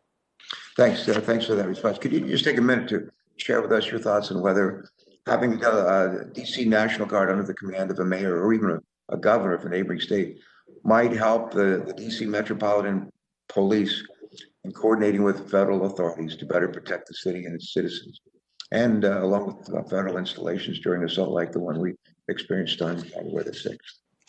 Yes, I think we certainly should. We know even on that day, on January the 6th, prior to any movement of the National Guard from the assignments that they had been given, the traffic posts, again, that required approval at the highest levels of the federal government to include the Secretary of the Army and the Secretary of Defense in order to just move the National Guard or change of mission in essence. So yes, I think that should certainly be something that falls under the mayor's authority. All right, thanks so much. A question, if I could, for Mr. Sun. Mr. Sun, in your testimony, you state that the events of January 6th were not the result of poor planning on behalf of the U.S. Capitol Police, but rather a lack of actionable intelligence that would have allowed let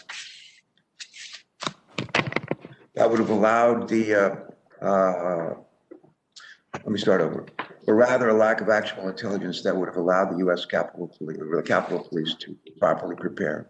As I was looking through Mr. Stinger's testimony, and former Sergeant at Arms for the U.S. Senate, he states, and I want to quote, he says, "The sharing of information and resources is paramount for success." That's his quote. I strongly agree with that statement. Mr. Sun, what went wrong leading up to January 6th with regard to gathering and sharing actionable intelligence? Why do you think the likelihood of a truly devastating attack was so badly underestimated, Mr. Sun? I think as you start to hear from some of the federal agencies on the investigations that are currently going on, where they're finding evidence that this was a coordinated attack that had been coordinated among numerous states for some time in advance of this, that's the information that would have been extremely helpful to us. For them to detect some type of level of coordination that would have given us the indication that we're going to see more than just a may become violent, may be inclined to violence, type of preparations. You look at it now, you see, knowing what occurred, you see what type of resources were brought to bear around the Capitol. That type of information could have given us, sufficient advance warning to plan for more of an attack such as what we saw. The great Paul Newman movie, Cool Hand Luke. That line you probably, a lot of people, certainly in my generation, remember. What we have here is a failure to communicate. That was right at the end of the film. What we have here is a failure to communicate. Did we have a failure to communicate here? And I'm not one who's crazy about like pointing fingers and assigning blame, but to whom do we assign that failure to communicate? I believe that question's for me, sir. What I look at is, we have a process for communications, and it being a consumer of intelligence, I look at it more of, I think there's a failure of having a wide enough lens to look at what are the current threats that we're facing in a nation now from some of the domestic extremists. I think the communications processes are there. They need to be worked on a little bit, but I think the intelligence community needs to broaden its aperture on what information it collects. We now know in retrospect that the gathering on the rioters on January 6th didn't begin on January 5th or the 4th or the 3rd. It started like weeks before and was fomented and encouraged, as we now know, by among others, our president.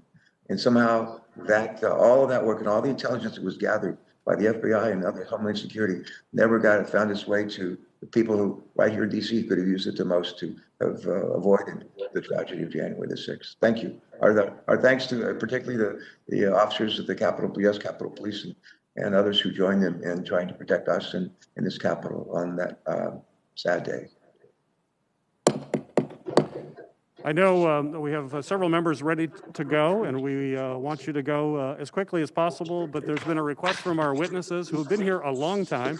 If we could give them a 5-minute break, and then we will reconvene in 5 minutes with additional questions. So we will recess for 5 minutes.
back to order. We get our remote folks. It's good to see you on remote. Mr. Sun, welcome back. Senator Merkley, you're up for questions. Thank you very much, Mr. Chairman, and thank you to our witnesses. Mr. Sund, on January 4th, MPD arrested the leader of the Proud Boys for destruction of property and possessing high-capacity firearm magazines. And on the following day, on January 5th, the FBI issued a report through the Joint Terrorism Task Force, which includes going to the U.S. Capitol Police.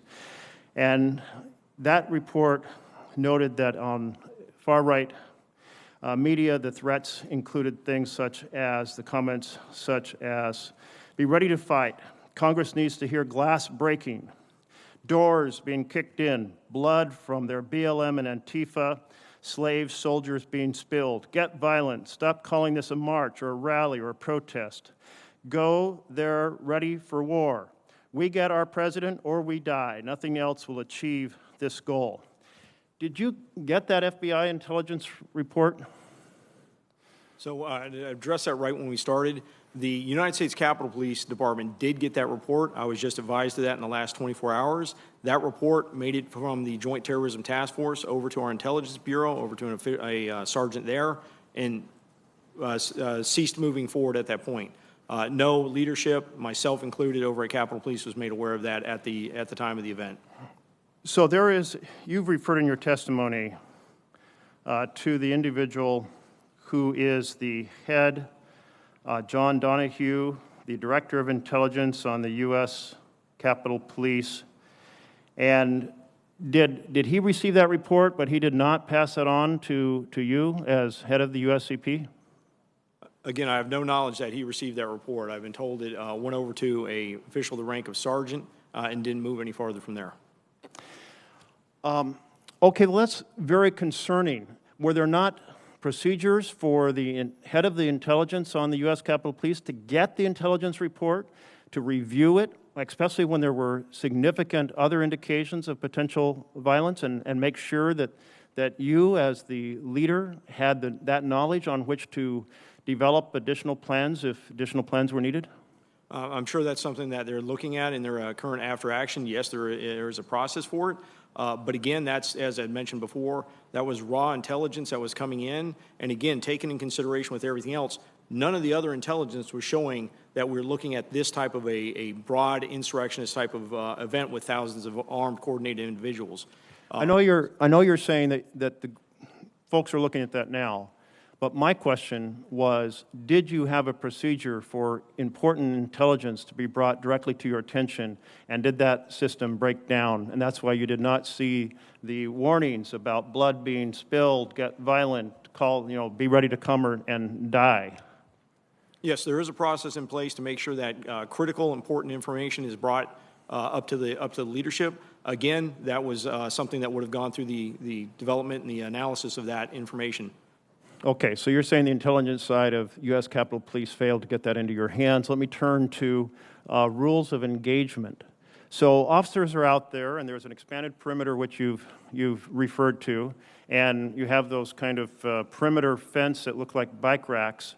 And in a normal situation, those tell peaceful protesters this is where you stop.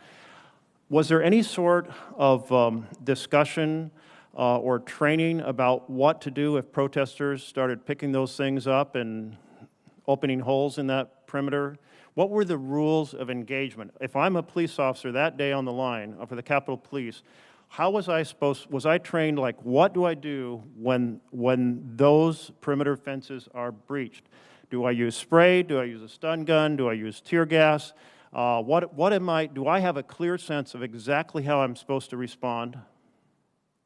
Yes, there is a rules of engagement. There's a use of force policy, and there's also civil disobedience unit training that has to do with when you have a non-compliant group, how you deal with non-compliance and gaining compliance, which would include hand control techniques, the application of chemical spray, and then impact weapons. So on that day, you issued rules of engagement that included what specifically? I'm an officer. What was I supposed to do if those barricades were breached? There's rules and engagements that exist. They weren't issued just that day. They existed. They don't vary from event to event based on threat analysis? No, sir. So that perimeter, you said, got larger, which meant police officers were spread out over a larger area. So once it was breached, what are the directions to the police on the team to be able to retreat to a defensible point? So what we had is we had what's called an incident command system established. You have an incident command for both the exterior, the resources on the exterior of the building that would provide those officers, those CDU units, with specific directions on where to go, what's the next step, if you're going to retreat up to the Upper West Terrace, which is what they were told to do, as well as an incident command system inside the building handling the joint session and activities going on inside. So I'm out on the plaza, and the crowd swarms past me. I have an assigned place to go to retreat to that is defensible? The incident commander would be providing direction to people in the field on where to retreat to make the next stand. So no advance information. And how do you avoid the situation of those who are guarding a door, closing and locking the door, and leaving police officers stranded outside of that locked perimeter? So your question, how do you prevent that? Is that what you're saying? How do you prevent that? If you've got folks who are guarding a door and protesters are trying to get through it, so they're trying to lock that and prevent it, and there isn't a pre-plan for how to deal with officers who are stranded outside of those doors, how's that handled? Do you have drills on that? Do you have set instructions on that? Again, that's something I would look for the on-site official, the on-site incident commander, to provide those officers with directions where to relocate to. Okay, let me put it this way. Have you ever held a drill to respond to this situation where a crowd pushes past the exterior barricades? Not this level of situation, no, sir. To what level have you had such drills? We've done various exercises with people, activities on the grounds during civil disobedience training, how to handle riotous groups.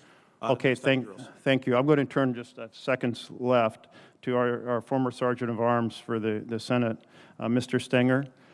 At the time that we were in the Senate chamber and the protesters, the rioters, reached the perimeter of the Senate, there was a very quick rush to try to lock the doors, and there were people searching for how do you lock these, and there's many entrances on the balcony.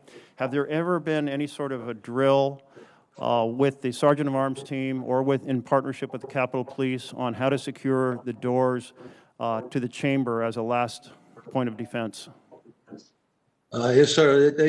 At least once a year, they hold a chamber action drill where they would work together with the Capitol Police, with the doorkeepers to do a lockdown.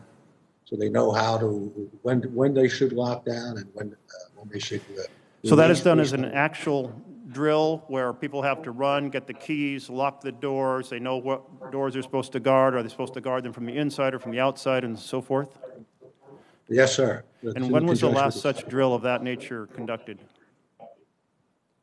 I'd have to go back and check, but they try and do it once a year. Okay, I think I'm out of time, and I thank you very much to the chairman. Thank you, Senator. Senator Scott, you're recognized. Thank you, Chairman. First off, I want to thank everybody for your hard work. We have National Guard up here. We've had them, I guess, since around the 6th. Can you all tell us how you made the decision to bring the National Guard here, each of you, to the extent you're involved or if you're not involved, how the decision was made? That's the National Guard presence we have here now, so not as a result of the riot, but the National Guard has put up the fencing and all that. Okay, so that began to be developed the evening of the 6th. When we made the request, we got the National Guard in. We started looking to the future, what was going to be next. We started talking about bringing in the first section of global fencing, which basically went right around Capitol Square, which is Constitution and Independence first to first. We got that in place. Then we started looking at what necessary National Guard resources, working with the National Guard representative. So that was developed with Capitol Police, working with, I believe Sergeant Arms at the time, in the evening, going into the 7th, that we developed that. Okay. Were you the only one involved, or were the Sergeant at Arms involved? I believe so. I'd have to go back and pull that information. We were working on a number of different aspects of it at the time, but I had my general counsel as well as our operations people working on the request and the coordination with the National Guard. And what was the purpose of the original, the National Guard that came and put up the fencing? What was the rationale? What was the threat assessment? So just to make sure I understand, you're talking about the National Guard that came on the 6th? No, the presence that stayed after. Oh, the one that stayed after. So what was the threat assessment? What was the threat assessment, and why was it set up that they would be here for, it seems like now months on end? Well, again, beyond, the 8th, again, my departure date was the 8th, so the information I have is up until the 8th. It was they were putting them in place based on the mass insurrection that we had on the 6th. I wasn't aware of any additional intelligence at that point. They were just concerned about possible violent extremists regrouping and staging another attack on the Capitol. So you haven't seen anything that would give us a threat assessment now that we have a concern that we need to have the National Guard presence. It doesn't mean there's not some, but you haven't seen anything. No, sir. I've been really not in that environment since the 8th. Okay. Anybody else that's any of the others that are here to testify? Do you have any threat assessment you've seen that there's a reason that we have the National Guard here today?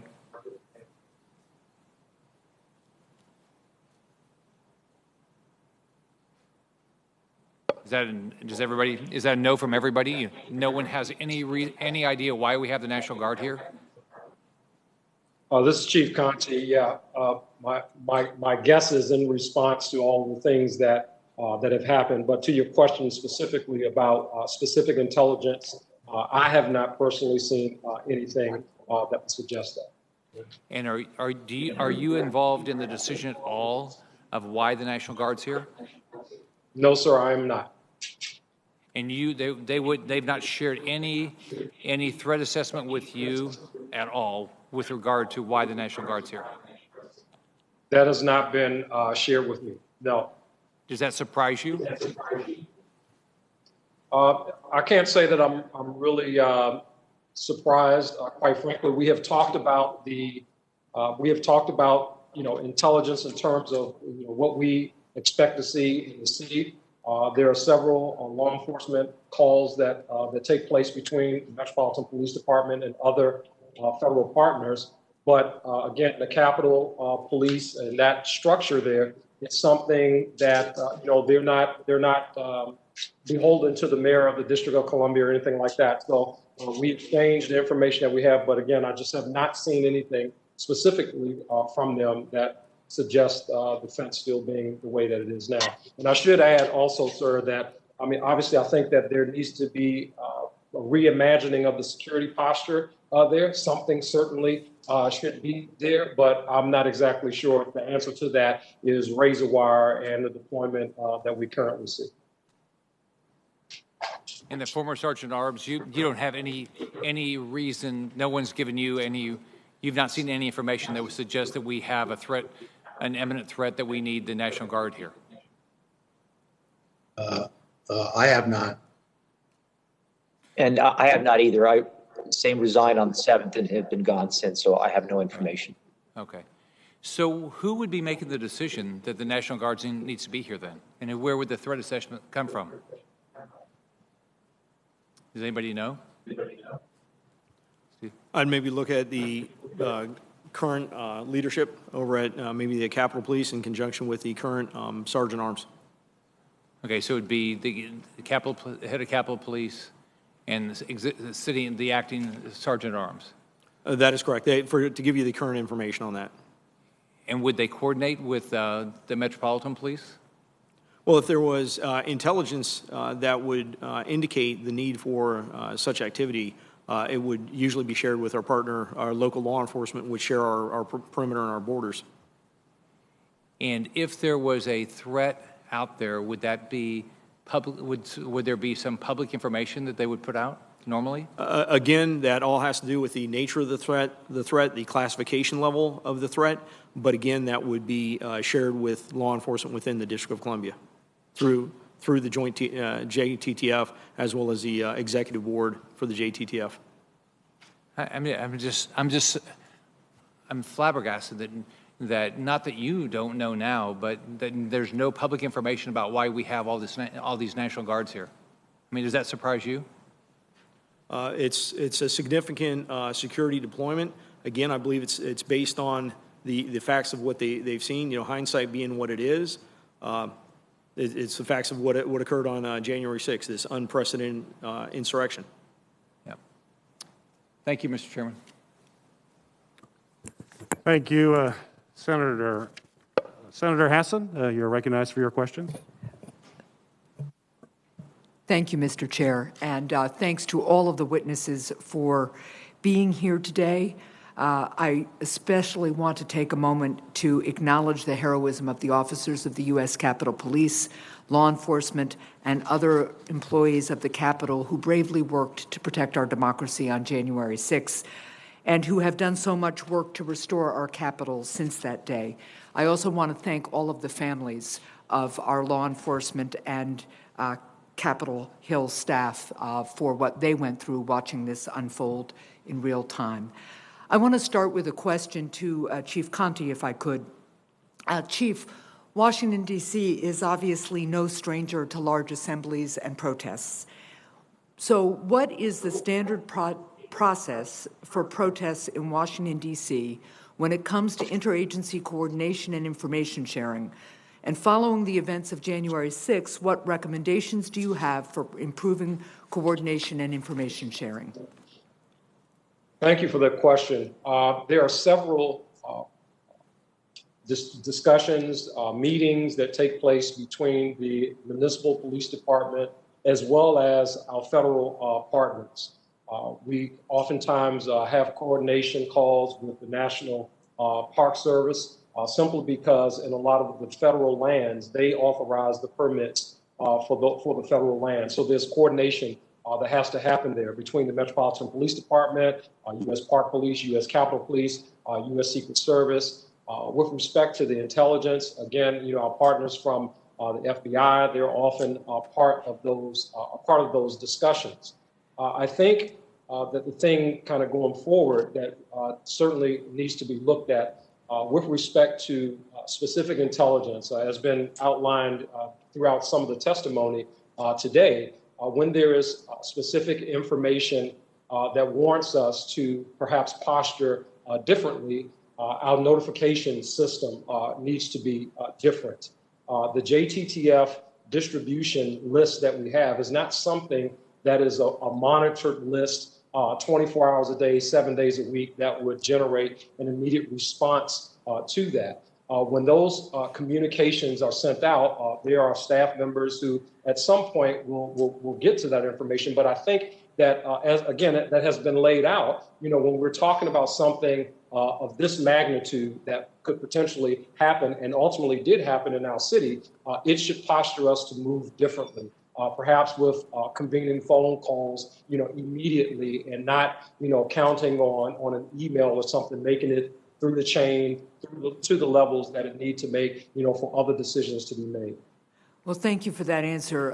One of the things I would observe is sometimes ahead of events like these, just scheduling ongoing check-ins with leadership at all of the agencies that need to coordinate can have the effect of sharing information in real time.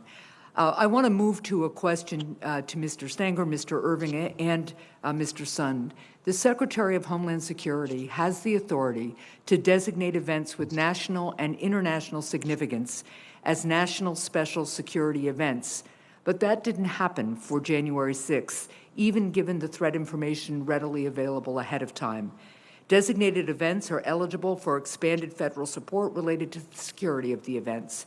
So, prior to January 6th, did anyone from the Department of Homeland Security contact you about a potential national special security event designation? And we'll start with you, Mr. Sund, and then move to the others. Thank you, ma'am. No, I'm not aware of anybody from DHS reaching out. and requesting, that if we want to follow up, if this wanted to be a national special security event, or if we were going to request that to be, or if they were going to identify and designate what they call a SEER, a special event rating, to the event. No, I'm not aware. Thank you. Mr. Stenger and Mr. Irving. No one contacted me. Thank you. And the same with me, Senator. No contact with me or my office. Well, thank you for those answers. I look forward to following up with the Department of Homeland Security about this during the next hearing on this topic. Mr. Sund, my last question. The officers of the Capitol Police work each and every day to keep the U.S. Capitol safe and secure. We are all grateful for the brave work of the U.S. Capitol Police officers on January 6th. Tragically, the law enforcement community has now lost 2 officers to suicide since January 6th as a result of the insurrection and the events then. My thoughts, and I'm sure the thoughts of all of us here today, are with the families of MPD Officer Jeffrey Smith and U.S. Capitol Police Officer Howard Liebengood. Mr. Sund, what mental health resources are currently available to the United States Capitol Police officers, and are these resources sufficient? The department has brought in significant mental health resources, and I certainly do appreciate your recognition of that. I've talked to a number of officers who have definitely gone through the battle and feel that they're feeling a lot of trauma from it. But I know the chief of police, the acting chief, has brought in significant resources. We had the employee assistance program, but they brought in a number of outside contractors that have gotten very good response. So I think there's a lot of mental health resources available, and I know a number of officers are taking advantage of it, which I'm happy to see. Well, so am I, and I would encourage all officers who feel that they could benefit from counseling to reach out for it. And I would certainly encourage, and I'm sure my colleagues here would too, that all leadership in law enforcement reach out to us if they feel the resources are strained or need bolstering in some way. Thank you all for your service. Thank you very much for your testimony and for being here today. To the chair and ranking members of our respective committees, thank you so much for organizing this hearing. Thank you, Senator Hess. And Chair now recognizes Senator Hawley for his questions. Thank you, Mr. Chairman. I want to begin by saying a special thank you and a special acknowledgement to Captain Mendoza, who shared her testimony earlier this morning. Captain Mendoza is a native of Missouri and an alumna of Park University, if memory serves.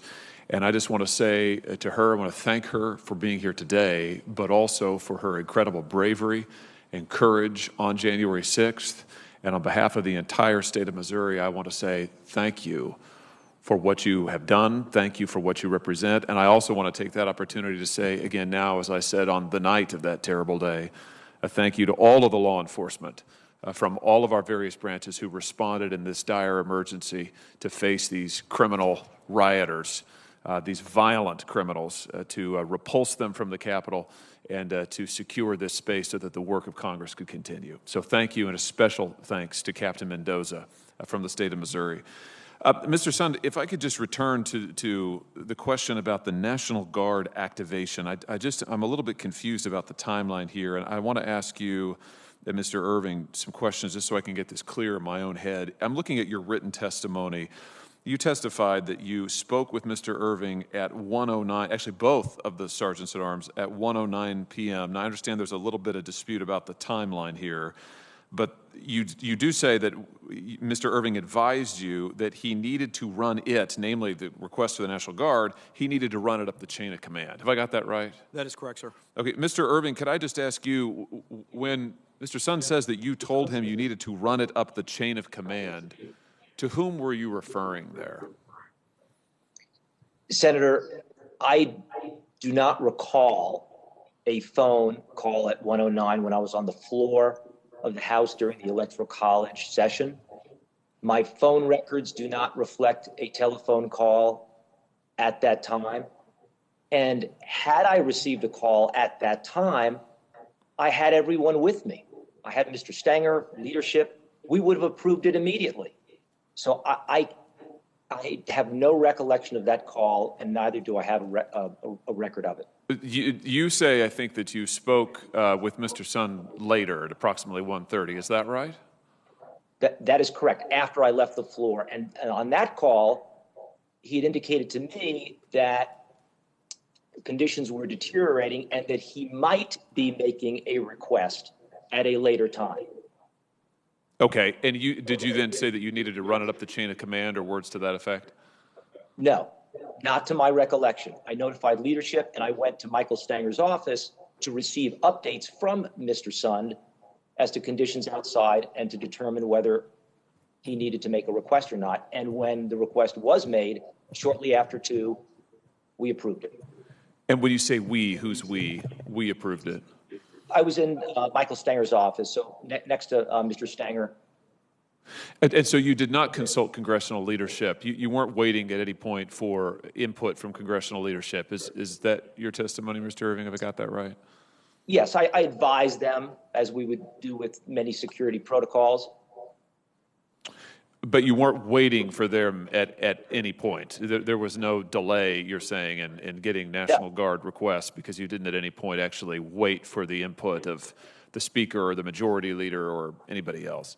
No, absolutely not. Mr. Sund, is that your recollection?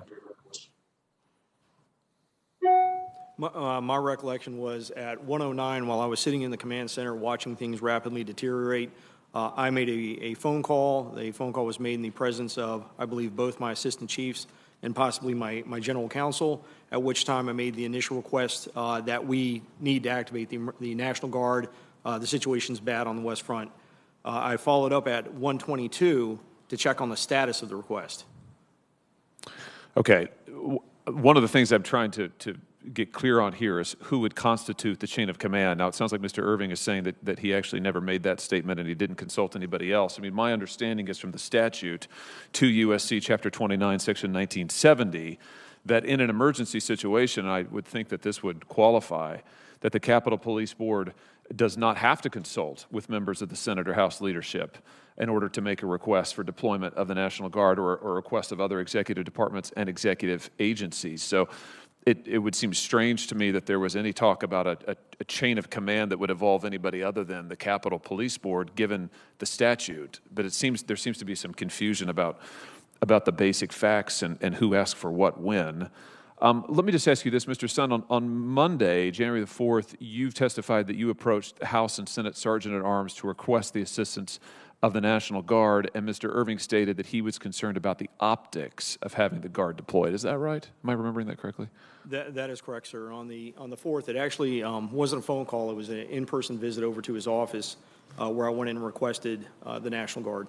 And Mr. Irving, could you just clarify when you use the term optics, and maybe your recollection is you didn't, so maybe you could speak to that. Did you talk about being concerned about the optics of the National Guard? And then could you just elaborate on what you meant by that? Again, this is Monday, January the 4th now. Yeah, on Monday, January the 4th, Senator, safety was always the deciding factor in making security plans. And the issue on the table was whether the intelligence warranted troops at the Capitol. And the conversation with Mr. Sund was not, I did not take it as a request. He was merely informing me that he had received an offer from the National Guard. And then when we included Mr. Stenger, the three of us discussed the specific issue as to whether the intelligence warranted the troops, and the answer was no. It was a collective answer, no. And then Mr. Stenger put forth his recommendation to have them on standby, and my recollection was Mr. Sund was very satisfied with that. In fact, he briefed the following day that he was satisfied, and I heard no concern any time thereafter. Were you concerned, this use of the word optics, the appearance, what it would look like to have the Guard, this is what Mr. Sund has testified was a concern on January 4th, that there was a reluctance to request assistance because of the appearance. Was there something that you were, what's the appearance that you were concerned about, Mr. Irving, if indeed you were? Were you concerned that having the Guard present would look like it was too militarized? Were you concerned about the criticism of the Guard being deployed in Washington during rioting earlier this summer, the summer of 2020? Would just give us some insight into your thinking there as you recall it. Senator, I was not concerned about appearance whatsoever. It was all about safety and security. any reference would have been related to appropriate use of force, display of force, and ultimately the question on the table when we look to any security asset is, does the intelligence warrant it? Is the security plan matched with the intelligence? And again, the collective answer was yes. Mr. Chairman, could I just ask one final question? Yes. Thank you. Madam Chair, thank you. Speaker Pelosi has asked retired Lieutenant General Russell Honore to lead an immediate review of Capitol security in light of the attack. The General has said that the leadership of the Capitol Police, that'd be you, Mr. Sund, and both of you, gentlemen, the House and Senate Sergeants at Arms, he's criticized you for, and I'm quoting now, the appearance of complicity during the attack, and also said that you were potentially undertook complicit actions. Those are his words during the attack. Mr. Sund, were you complicit in this attack on January 6th? Absolutely not, sir. I've heard those comments as well, and I think it's disrespectful to myself and to the members of the Capitol Police Department. Mr. Stenger, were you complicit in the attacks on January 6th?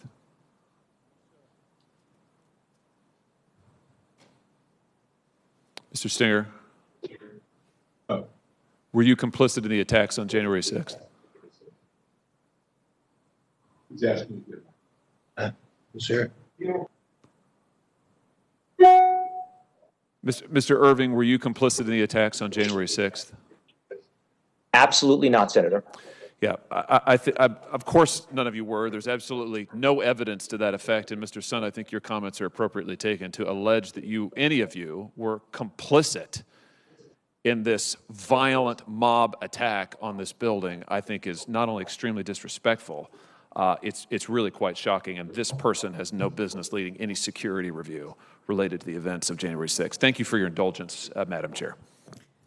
Thank you very much. Next, a new member of both committees, Senator Padilla. Thank you, Madam Chair. There's been a lot of questions. I've been popping in and out from multiple committees, but I understand there's been a lot of questions already about intelligence, what was known, what was assessed, what was shared, et cetera, and differing opinions. I'll try not to be too repetitive. First, a quick question for Chief Sund and the two Sergeant-at-Arms. I imagine, like most people, you saw most, if not all, of the House impeachment managers' presentations before the United States Senate as they sort of laid out the case.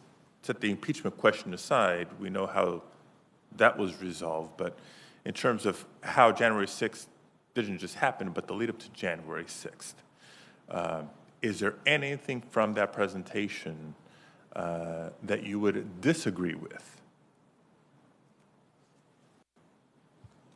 So to just make sure I understand, the video I watched and all the information, the video that was portrayed is all accurate video. As far as any of the other commentary associated with the video, I can't say I watched every single bit of it, but I can tell you the video, a lot of that video was video from the United States Capitol Police, and it was all accurate. Okay, thank you. Mr. Stenger, Mr. Irving, same question. The video I saw certainly reflected what I could see from my window on the day of January 6th.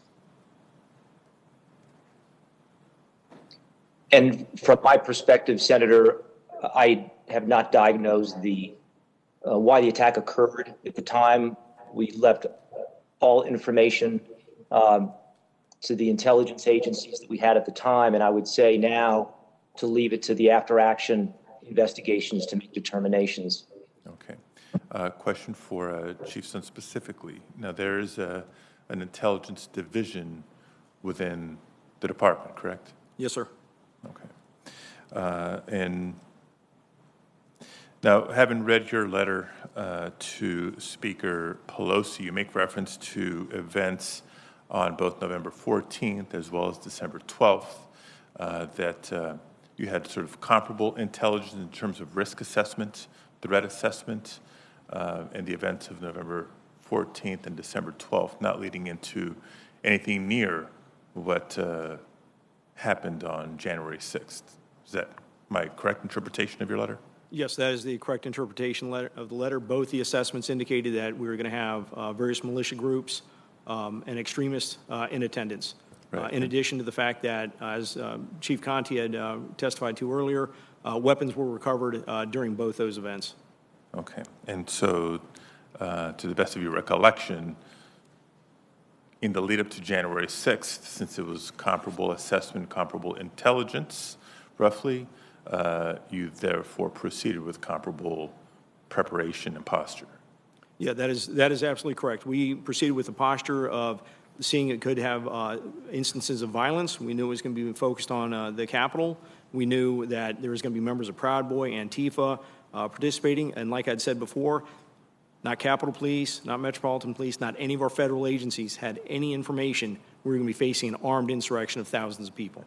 Now, if we take our experience with terrorism globally and look at case studies, both incidents that have been prevented and those that were successfully executed against the United States, is it plausible, and I know hindsight's 20/20, is it plausible that the November 14th, December 12th incidents may well have been trial runs?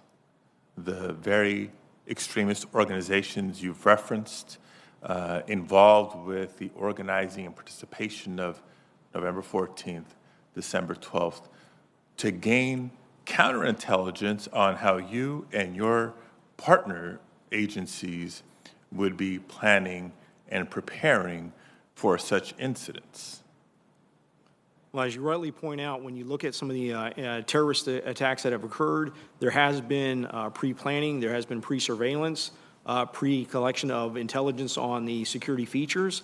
I don't know if the November and December were two instances of that, but I would suspect with the fact that we're finding this was a coordinated attack, I wouldn't doubt there was pre-surveillance. So we don't know they were, we don't know they weren't. That's my Correct. point. Correct. And I know the intelligence folks will be here at a subsequent hearing, but we're all in this together. In your letter and your testimony earlier today, you bluntly said the intelligence community missed this. That is correct, sir. That's the way I feel. Now, who was commander-in-chief on December 6th? When you say commander-in-chief? Who was the president of the United States? Donald Trump, sir. Overseeing the intelligence community that missed this. Repeat your answer. For the entire 18 agencies that represent the intelligence community? Yes. Yes, sir. They would be commander-in-chief. And who was that again? President Donald Trump. Okay. Let me ask a couple questions on a different topic. I think it's obvious to many across the country. I was one of 3 senators who was not in chambers on January 6th. I had the benefit, if you will, of watching the events occur in real time, both inside the Capitol and outside the Capitol on television.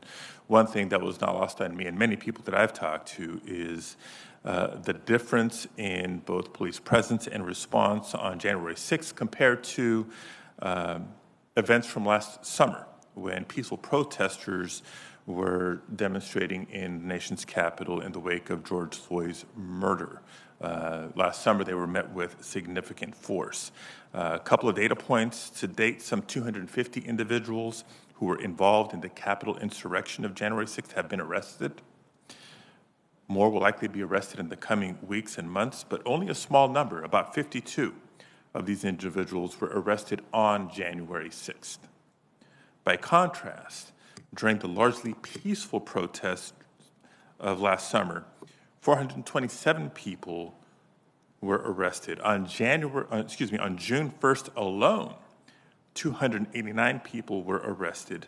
Similarly, some 300 protesters were arrested during the Kavanaugh hearings in 2018.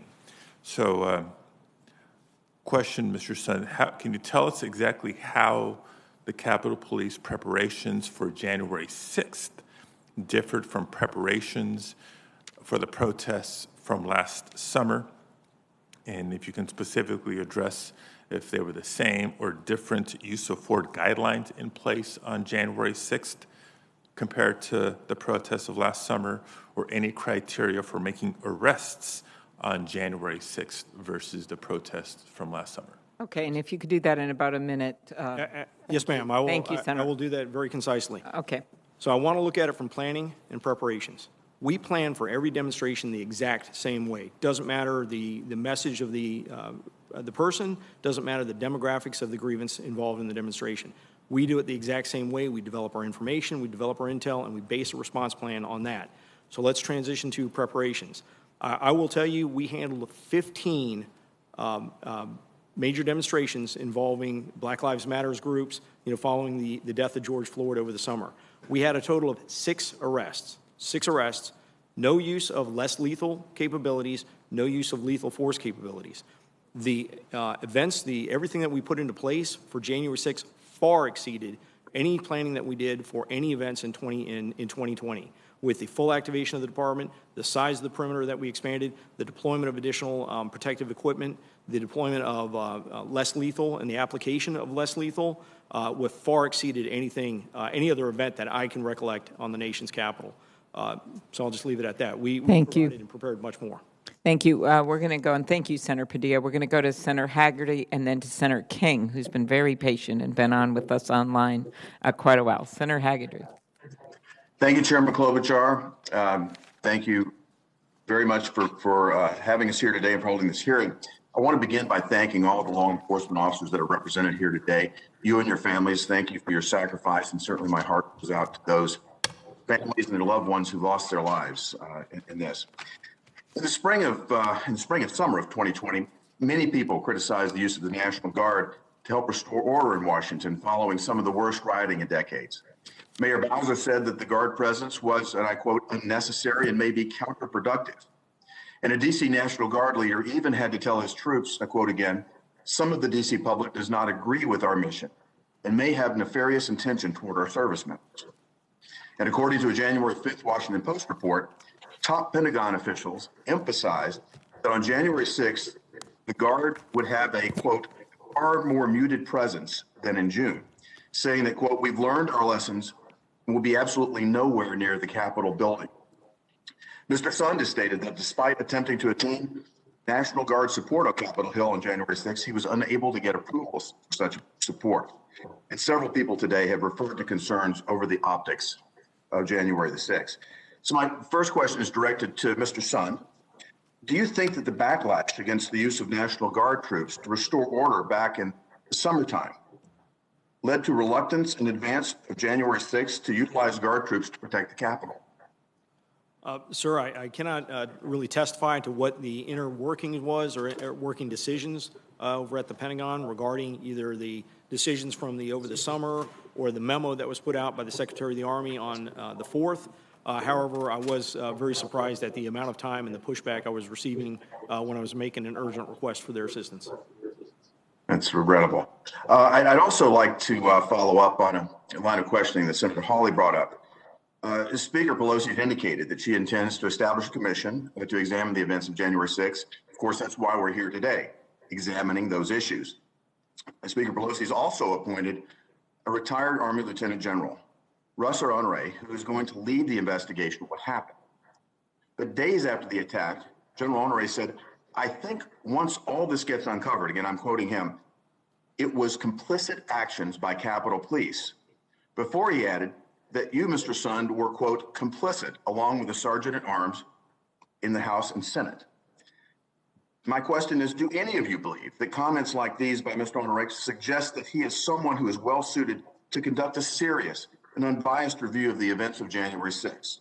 If so, please explain. I'll go ahead and start with that response. As I mentioned before, I found the comments that he made regarding myself and also the Capitol Police officers highly disrespectful to the hardworking women and men of that police department, and also to myself. I welcome and I look forward to an after action that will move this agency forward, move our partnership with the federal agencies forward, but it has to be done in an unbiased fashion. I couldn't agree more, Mr. Sund. Any other responses? I would disagree with the General's what he said. I don't believe that's true. There's a lot of people that put themselves in very much danger on that day, and I think saying something like that is just not in good taste. Yeah, I can't imagine that being said myself, implying that you all were complicit in this. But I thank you for your answers and for your service. I yield back, Mr. Chairman. Madam Chairman. Thank you very much, Senator Haggerty. Next, Senator King.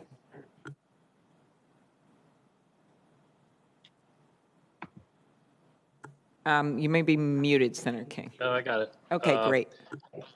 Thank you, Madam Chair. And I want to thank the witnesses first for their patience this morning and their thoroughgoing answers. This has been a long hearing, and I really appreciate it. And I appreciate the fact that although you all are no longer, other than the chief in Washington, no longer in your positions, you've come forward to give us the benefit of your observations. It seems to me one of the clear, and I'm not going to plow this ground again, but one of the clear pieces of information we've learned today is an intelligence failure. Not necessarily a failure of intelligence, but a failure to communicate intelligence. And I think that's something that we all need to think about, and you can be very helpful to us in suggesting what should be the chain of communication in terms of intelligence. You can't adequately prepare if you don't have the information, and it clearly seems to me there were some failures.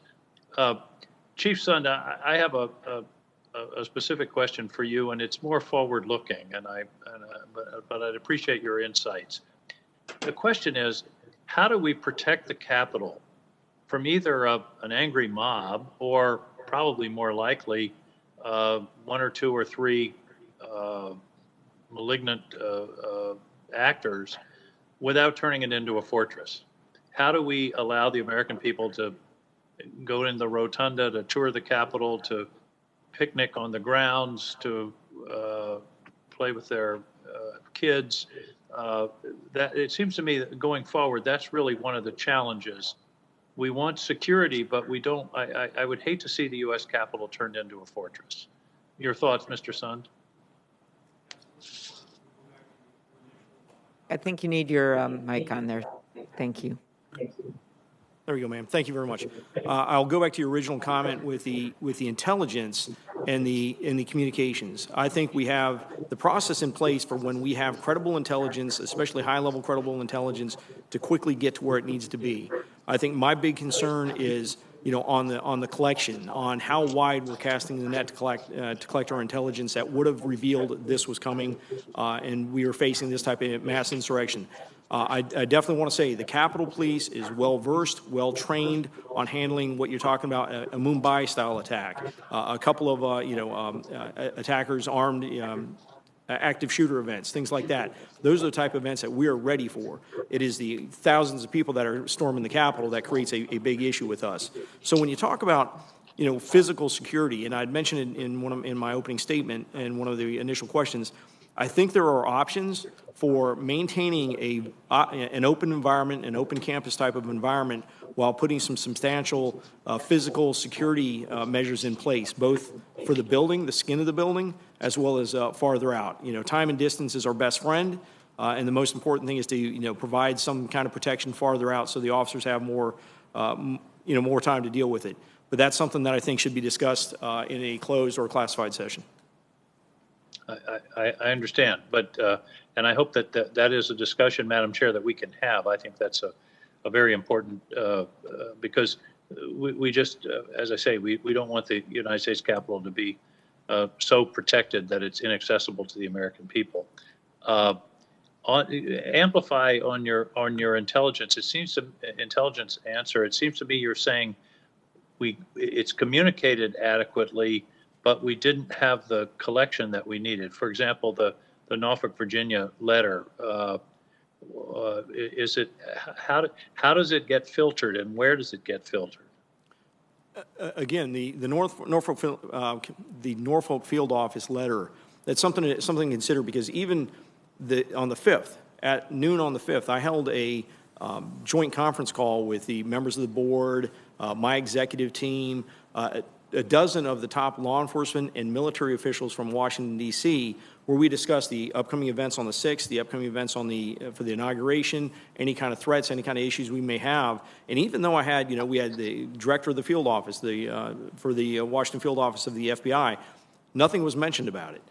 So I think my big point is, I think we need to look out. There's significant evidence coming out that the insurrection that occurred on the 6th was planned, coordinated well in advance, coordinated almost to the point where you're looking between a number of states where you're having events coordinated. And it's that detection that I think would have been key to putting the effective security in place for this event.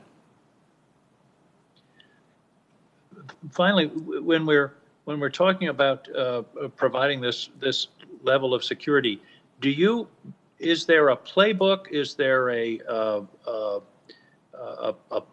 contingency plan that's literally sitting on a shelf somewhere that says demonstrations around the Capitol, here's what you do? I mean, some of the timing things, for example, the deployment of the National Guard might have been faster had there been a predetermined set of phone numbers, actions, steps to be taken. Does that exist? And if not, should it exist?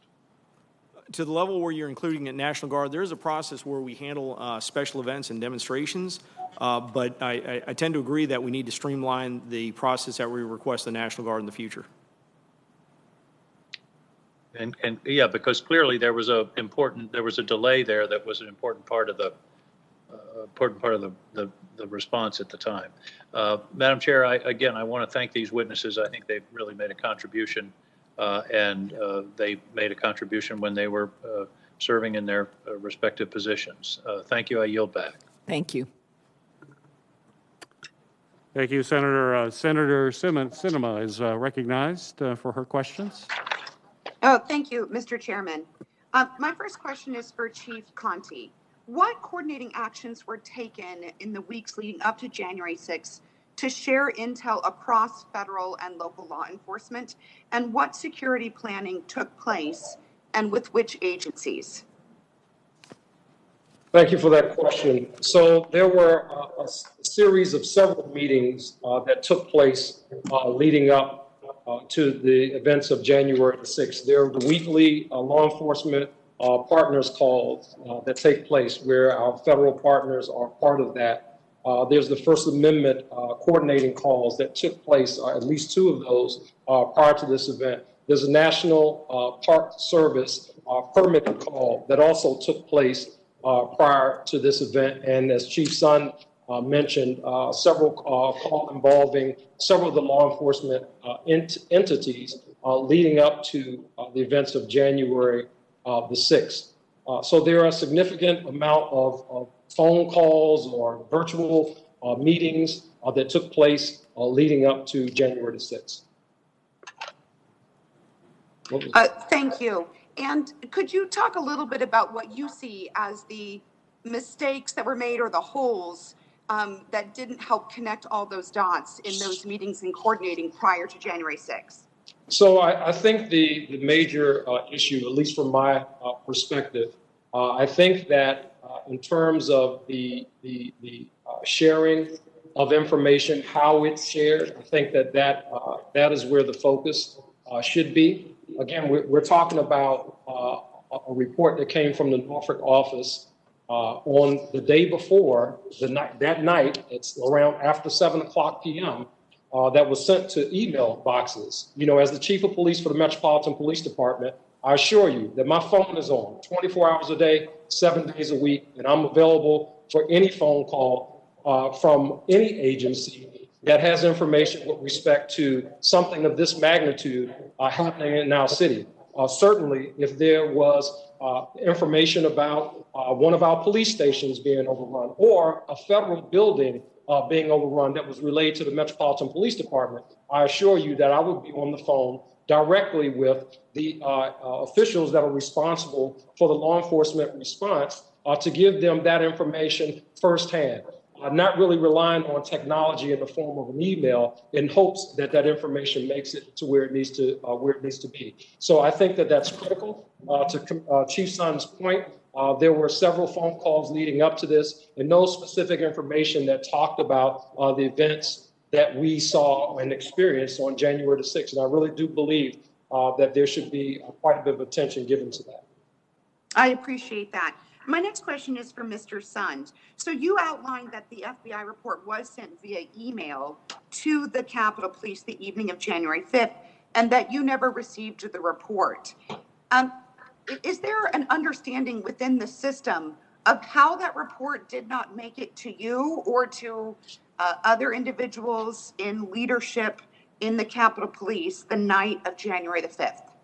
I appreciate that question, ma'am. Actually, as I mentioned earlier in the discussion, this is a report that I am just learning about within the last, they informed me yesterday of the report. So I'm not sure of what investigation may be going on. I've since January 8th have left the department. What investigations? I know the chief has put additional safeguards in place to make sure something like that doesn't happen again, but I'm not sure of what the outcome of was, why that didn't get pushed up farther. Was there an expectation or a process or procedure prior to January 6th that should have gotten that memo up to your attention the night of January 5th? There's a process that ensures that information from the Joint Terrorism Task Force and through our task force officers gets over to their intelligence division and would be moved up to our intelligence analyst and the director of that intelligence division. And then based on that information, he could push it then up to the assistant chief or directly to me. He has my cell phone number. We talk regularly.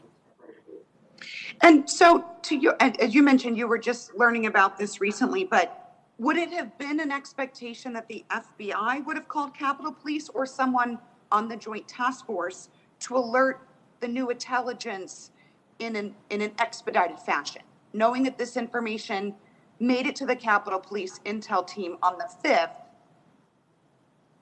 What I'm trying to understand is how it did not get to the higher levels to make preparations the night of the 5th. Right. I'll just go ahead and echo what Chief Conte had mentioned, that I do think that deserves additional focus. I think if we have information that's coming in the day before a major event that has that level of specificity, that it could get a little more attention than just being handled either through an email or electronic format. Mm-hmm. Was there any intelligence that you did receive in the several days leading up to January 6th that caused you to change any of the security plans amongst the United States Capitol Police? So yeah, just to reiterate, all the intelligence and all the information that we've been receiving during the development of this, the event for the 6th, outlined very similar to what the intelligence report that was published on the 3rd outlined. We were expecting large number of protesters coming in. We expected a potentially violent group. We knew they were being focused on the Capitol, and we knew that some of them had maybe armed. And that is what was really driving up until even, regardless of what was put out the 3rd, this was information that we knew. We were developing our security plan around that. And that's when we looked at, based on our review of the November and December mega events, determined we were going to adjust our fence line and push our fence line out. And when we wanted to do that, that's when I requested the National Guard, knowing we're going to need support for the fence line. Thank you.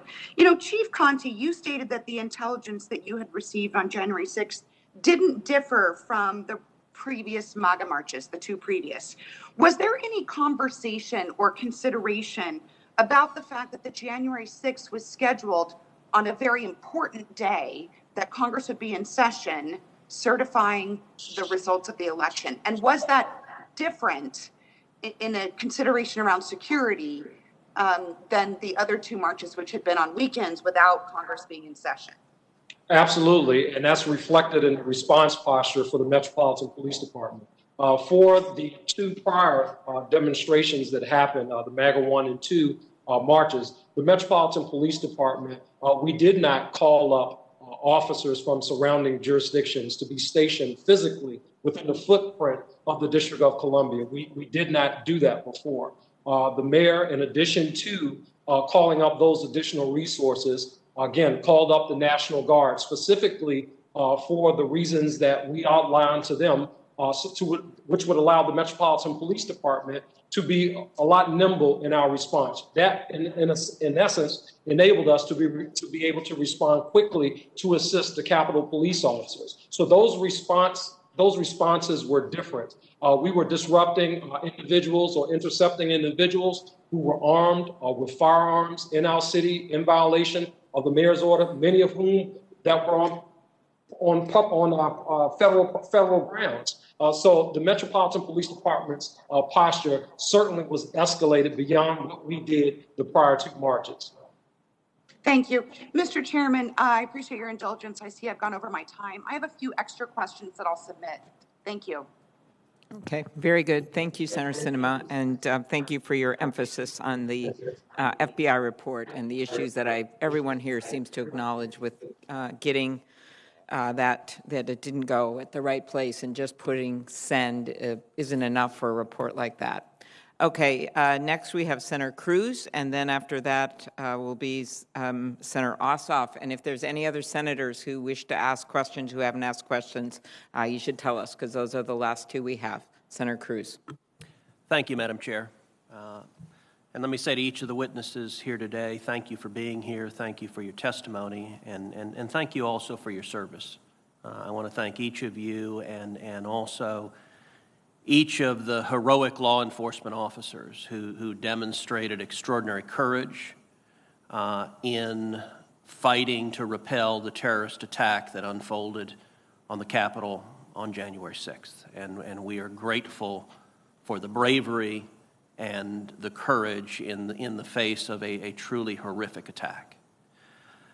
In the aftermath of that attack, there is naturally a process to assess what could have been done to better prevent that attack, to better secure the Capitol. And I think everyone recognizes that hindsight is different from a decision made in the moment facing the threat immediately, but this hearing is nonetheless productive for analyzing the security decisions and law enforcement decisions that were made real time, and for learning from them what can be done differently to ensure that an attack like that never again occurs. Chief Sund, I want to focus on, with some detail, your written testimony, and just walk through what occurred in the days preceding January 6th and then on January 6th. So in your written testimony, you say, on Monday, January 4th, I approached the two sergeant-at-arms to request the assistance of the National Guard, as you had no authority to do so. You go on to say, I first spoke with the House Sergeant-at-Arms to request the National Guard. Mr. Irving stated that he was concerned about the, quote, optics of having National Guard present and didn't feel the intelligence supported it. He referred me to the Senate Sergeant-at-Arms to get his thoughts on the request. I then spoke to Mr. Stenger and again requested the National Guard. Instead of approving the use of the National Guard, however, Mr. Stenger suggested I ask then how quickly we could get support if needed, and to lean forward in case we had to request assistance on January 6th. Can you describe at a little more length those conversations with the two Sergeant-at-Arms on January 4th? Absolutely, sir. The first conversation occurred Monday morning. I went over, I'd have to refer to my notes, but sometime maybe around 11 o'clock in the morning, I met with Mr. Irving in his office. That's where I made the first request for the National Guard. He had indicated, I don't know if I really like the optics. I don't think the intelligence really supports it. He had, like we had said, recommended I talk to the Senate Sergeant-at-Arms. I went over and met with, later on the day, either, I'm trying to recall if it was in person or over the phone. I'd have to go back to my timeline, where I reached out to him, and they may have already talked, because he had referred me. He said, do you know somebody over at the D.C. National Guard? I said, yes, I do. I have a good friend over there, General William Walker. He said, can you give him a call and see if we needed assistance, how quickly could we get assistance, and what type of assistance could he give us? So that evening, as I was driving home at about 6:35 at night, I went ahead and called General Walker and spoke to him and said, hey, General Walker, I don't have authority to request National Guard, but I want to find out if we needed them on Wednesday. How quickly could you get them for us, and is there a way you can kind of be prepared just in case we put in the request? At that point, he had advised to me that he has 125 National Guardsmen who are supporting the COVID response in the District of Columbia. And if we needed a response, a quick response, he could, what he called, repurpose them and get them to the armory, at which point we could get somebody over to swear them in and try and get them to us as quick as possible. We ended our call. The next day, I met with I met with Mr. Stenger. He came over to the office for the 12 o'clock video call that I had hosted with the dozen of the law enforcement officials from the National Capital from D.C. We spoke about it briefly there and told him what William Walker had told me, as well as I'd passed on to Mr. Irving, I think later on that afternoon. They both seemed satisfied with that response.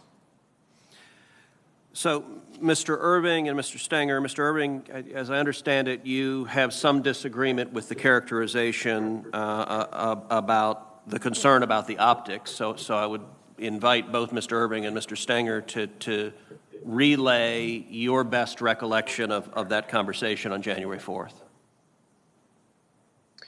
Senator, my best recollection of the conversation on January 4th was a phone call from Chief Sund indicating that he had received an offer for 125 unarmed guard that could be positioned around traffic perimeter checkpoints at the Capitol.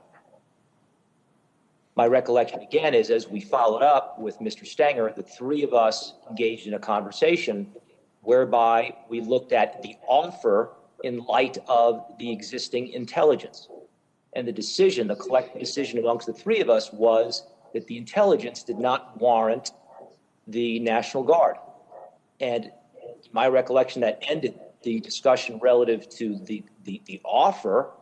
And the only question on the table is, should we perform any follow-up? And Mr. Stenger recommended that we ask that they be placed on standby. And that was the end of the discussion. So to the best of your recollection, did you make the comment about optics? And if so, what did you mean by that? I cannot remember my exact verbiage. Had I used any language to the effect, it was all in reference to whether the intelligence was matched to the security plan. And let me ask both Mr. Irving and Mr. Stenger, did you all have conversations with congressional leadership, either Democratic or Republican leadership, on this question of supplementing law enforcement presence, bringing in National Guard, either on January 4th or real time in January 6th? On January 4th, no, I had no follow-up conversations. And it was not until the 6th that I alerted leadership that we might be making a request. And that was the end of the discussion. Mr. Stenger? For myself, it was January 6th that I mentioned it to Leader McConnell's staff. So there's been some disagreement about what time phone calls occurred. I know Senator Portman asked earlier. Presumably everyone has phone records. I think it would be helpful if each of you could forward the relevant phone records to this committee. And Chief Sund, you also reference in your testimony that you sent an email to congressional leadership. I have it. If you could forward that to the committee as well, I think that would be helpful. Thank you. Thank you. Senator Ossoff. Thank you, Madam Chair. Thank you to our panel. Just want to take a moment and echo the sentiments of so many of my colleagues expressing appreciation for the men and women of the United States Capitol Police who endured a great deal on January 6th and showed great heroism. And also, Madam Chair, if I might express an interest in working with you to ensure that they're well taken care of and their needs are met. This discussion of the conversation that the three of you had regarding supplementary security support on January 6th raises the question of who's in charge. Is consensus between the two sergeants at arms and the chief of the U.S. Capitol Police required to make such a request? Mr. Sund? The request for the National Guard needs to go to the Capitol Police Board for approval, yes. Who has ultimate responsibility for the security of the U.S. Capitol complex? Which individual? I believe that falls under the Capitol Police Board. The Capitol Police Board. So there is no individual who has personal responsibility for the security of the U.S. Capitol complex. That's the way I interpret it, yes.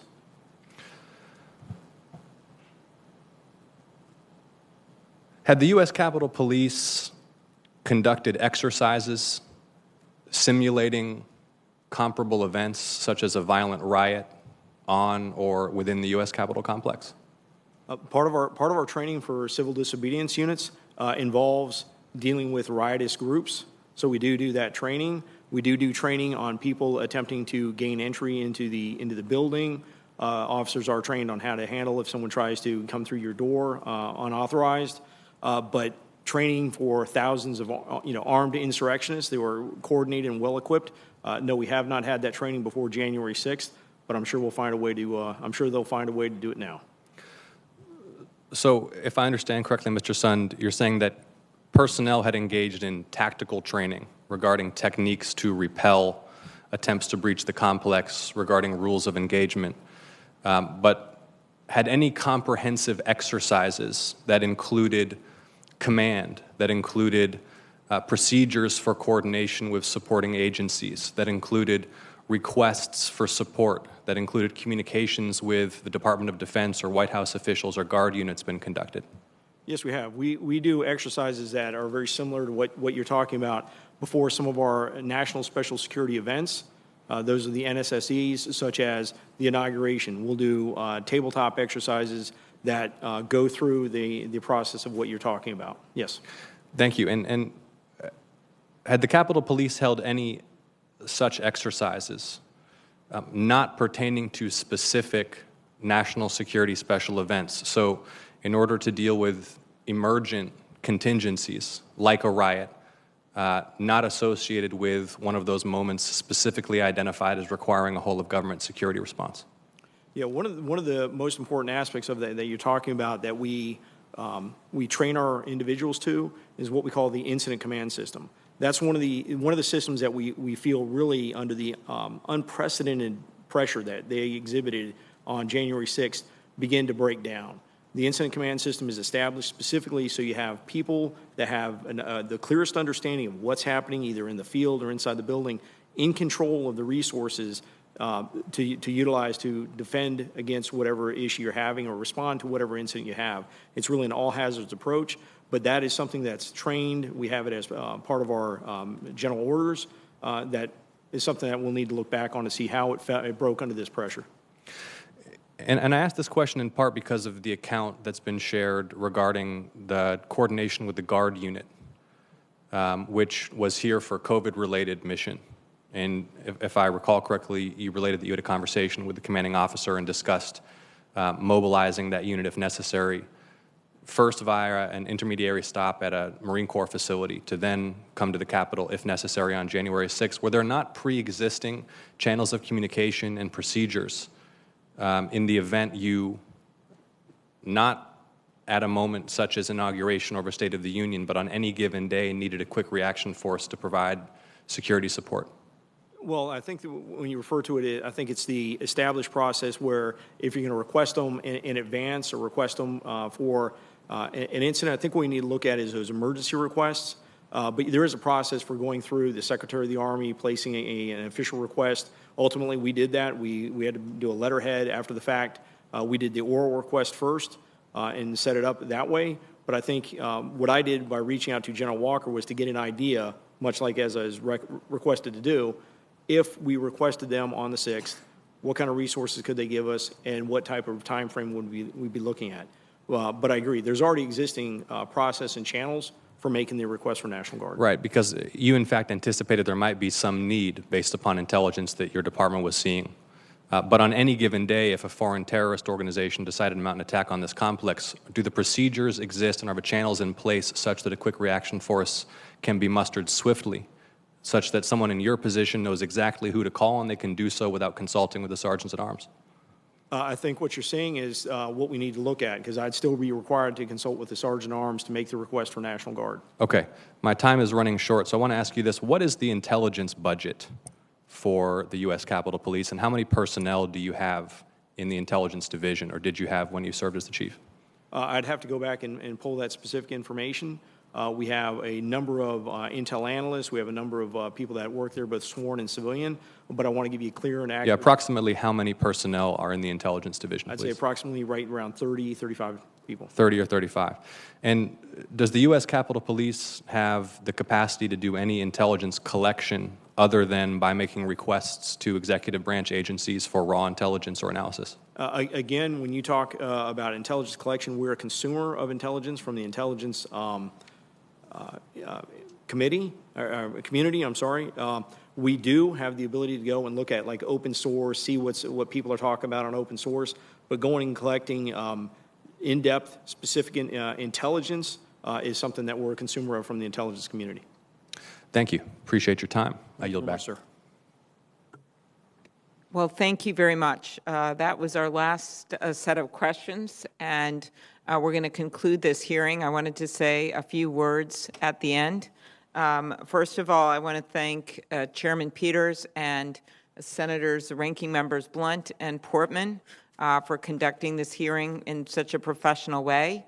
We had a bipartisan agreement on how this hearing would be conducted, who our witnesses would be, and also the plan to have additional hearings, including one next week that we'll be announcing tomorrow with the Department of Defense, Department of Homeland Security, and the FBI, because clearly we have and our members have additional questions.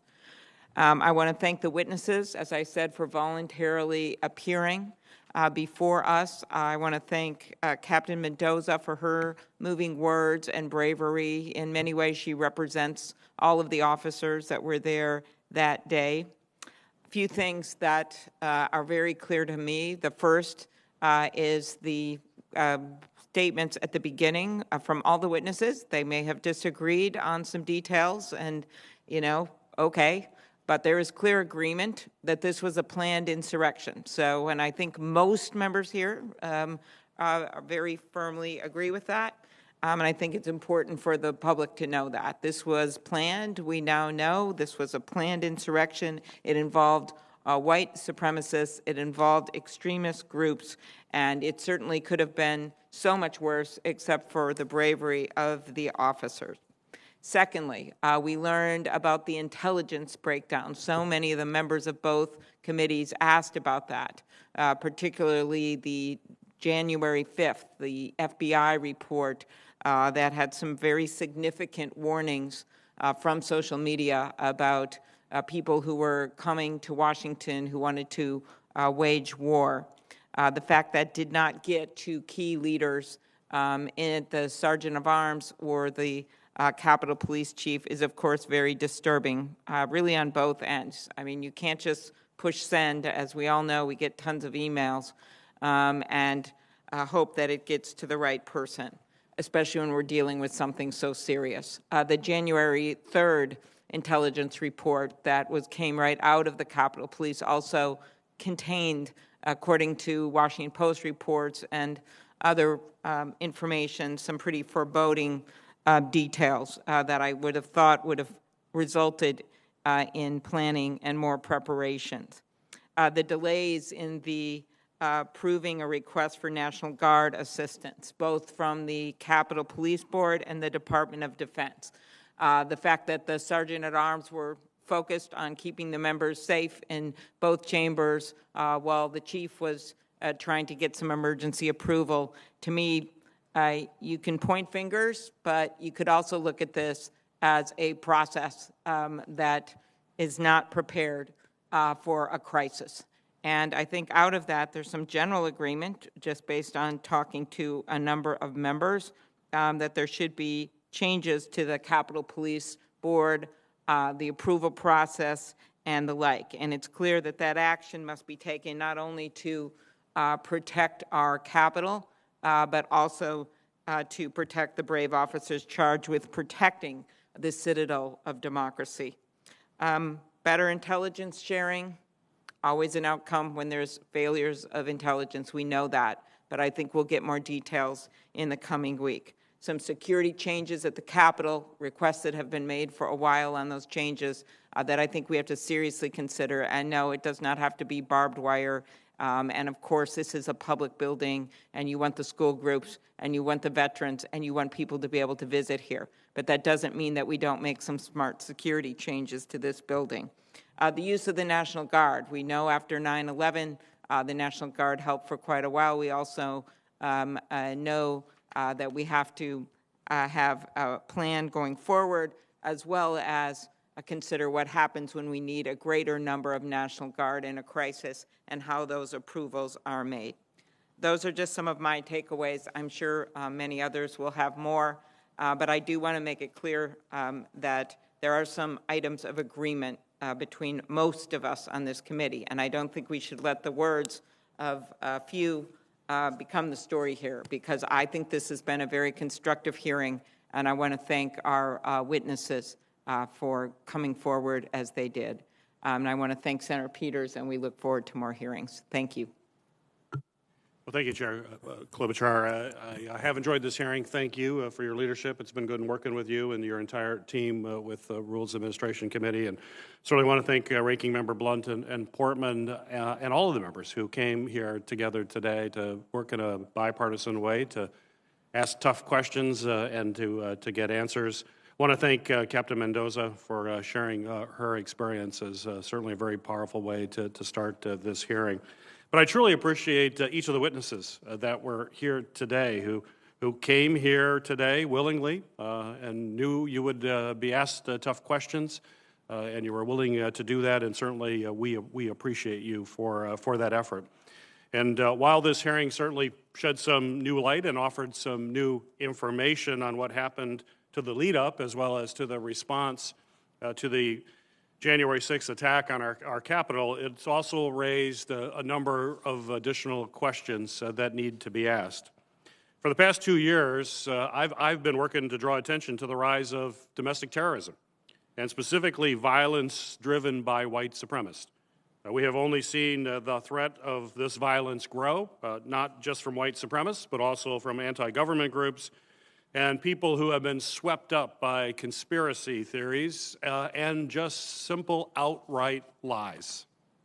The events of January 6th and the answers that we heard today only further highlight a grave national security threat that our current Homeland Security apparatus is clearly not fully equipped to address. Our national security agencies were overhauled, and they were forged in the aftermath of the September 11th attacks. And they're basically built around responding to foreign terrorist attacks. And they have been slow to adapt to this evolving threat of domestic terrorism that we have seen in the last few years.